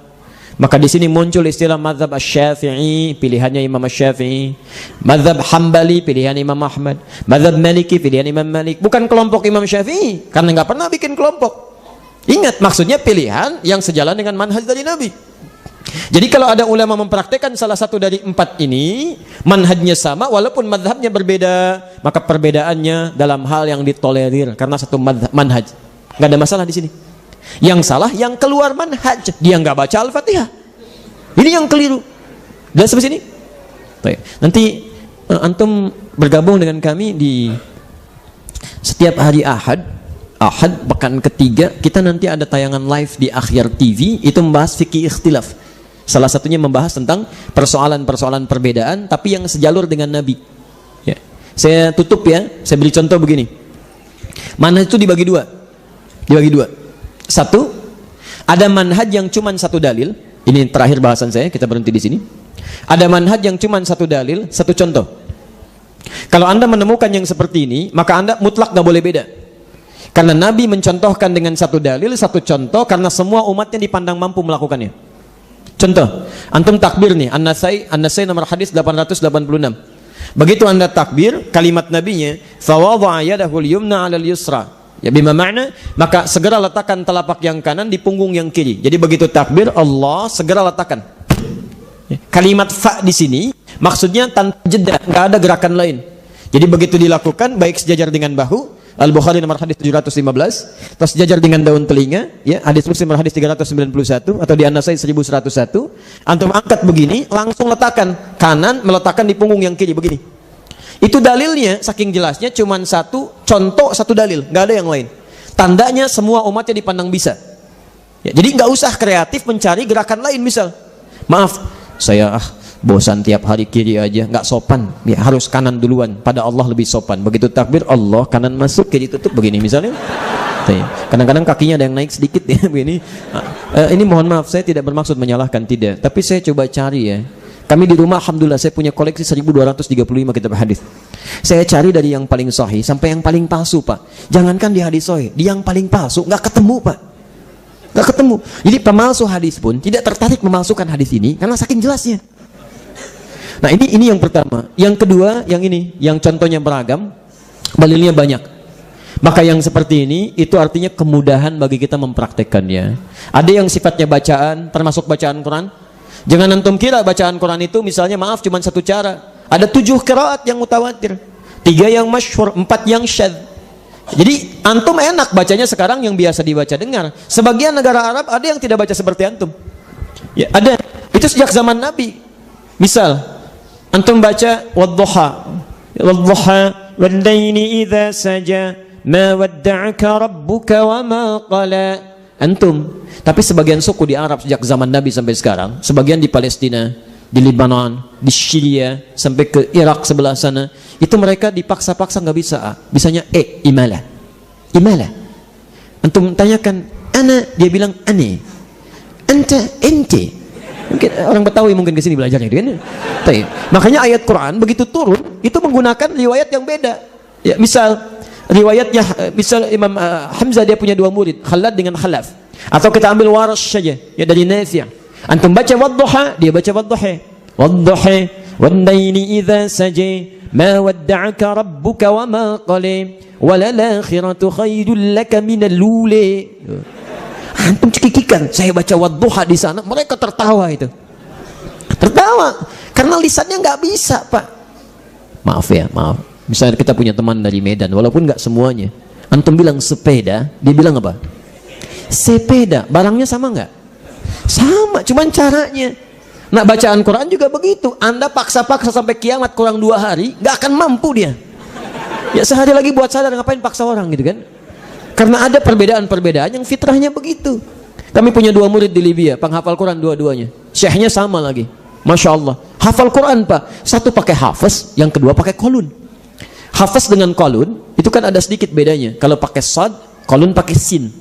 Ada lagi riwayat ketiga pakai zai, kunbul. Jadi kalau saya baca ihdinas siratal mustaqim, di qalun pakai sin, ihdinas siratal mustaqim. Di kunbul dari Ibnu Katsir pakai zai, ihdinas siratal mustaqim. Tayyib, maaf. Jadi dua ini karena belajar masing-masing riwayat, mereka membacakan berselisih. Yang satu bilang ente mukhti, kamu salah, harusnya pakai sin, ihdinas siratal mustaqim. Kata yang satu ente mukhti, as-sahib as-sad, kamu yang salah, benar pakai sad, ihdinas siratal mustaqim. Akhirnya keduanya bersepakat, kita tanyakan guru kita aja lah, jangan kita yang hukumi, sama-sama belajar. Begitu datang ke gurunya, ya syekh, ikhtalafna fi kiza wa kiza, kita beda pendapat di bacaan ini. Syekhnya bijak sekali, kata syekhnya, ya bunayya iqra, kamu baca nah, ihdinas siratal mustaqim. Baik, hasbuk, cukup. Pakai sad, enta iqra, kamu baca ihdinas siratal mustaqim. Baik, pakai sin. Kata syekhnya, kilakuma mukhtian, kalian berdua salah, yang benar pakai zai, ihdinas siratal mustaqim. Kata syekhnya. Syekhnya ingin mengatakan, kalau baru tahu satu dua hal, jangan banyak berselisih, coba diam dulu, pelajari lagi, klarifikasi lagi. Kali ada sesuatu yang lebih penting yang ingin Allah tunjukkan pada kita untuk kita pelajari. Itulah yang disebut dengan manhaj dan madhab. Teman-teman sekalian, saya yakin ada banyak hal yang mungkin akan ditanyakan, tapi waktu jua yang mesti membatasi kita. Saya mohon maaf tidak harus bisa menjawab keseluruhannya, tapi saya mohon izin menyampaikan informasi. Satu, ini yang belum kami jawab. Kita punya acara nanti setiap malam Jumat, tersambung dari Bekasi live. Ya, dimohon izin saya sekaligus infokan. Saya tidak punya rekaman-rekaman khusus di YouTube ya. Tapi kami punya tim khusus namanya Akhyar TV. Jadi kalau yang di YouTube itu kadang bukan kami yang rekam dia. Jadi ada, semoga Allah berikan pahala kebaikan ya bagi sesuai dengan niatnya masing-masing. Tapi kalau antum ingin cari dengan kualitas yang lebih baik, itu ada di Akhyar TV. Kadang-kadang orang ngambil dari sini. Termasuk kalau ingin rekaman-rekaman yang belum Anda dapatkan, minta aja hubungi tim kami, nanti dikirimin gratis. Kalau ada yang ngambil nama saya, nyampaikan misalnya, ya dijual flash disk sekian, isinya video tadi, itu bukan dari saya, karena saya nggak pernah menjual macam-macam.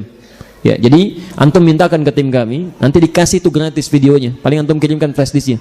Ya, jadi hari Kamis malam Jumat nanti ada kajian Al-Quran Sunnah Solution, itu menjawab pertanyaan, solusinya langsung dari Quran dan Sunnah. Anda tersambung ke akhyar.tv, ya.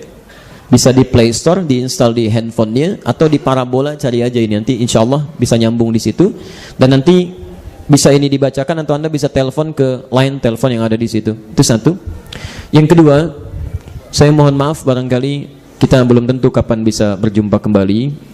Tapi nanti insya Allah ada beberapa stok buku di kami di Jakarta, di Bekasi, yang nanti coba saya siapkan, kita kirimkan untuk ke Palembang, Pak, khususnya untuk bekal Ramadan.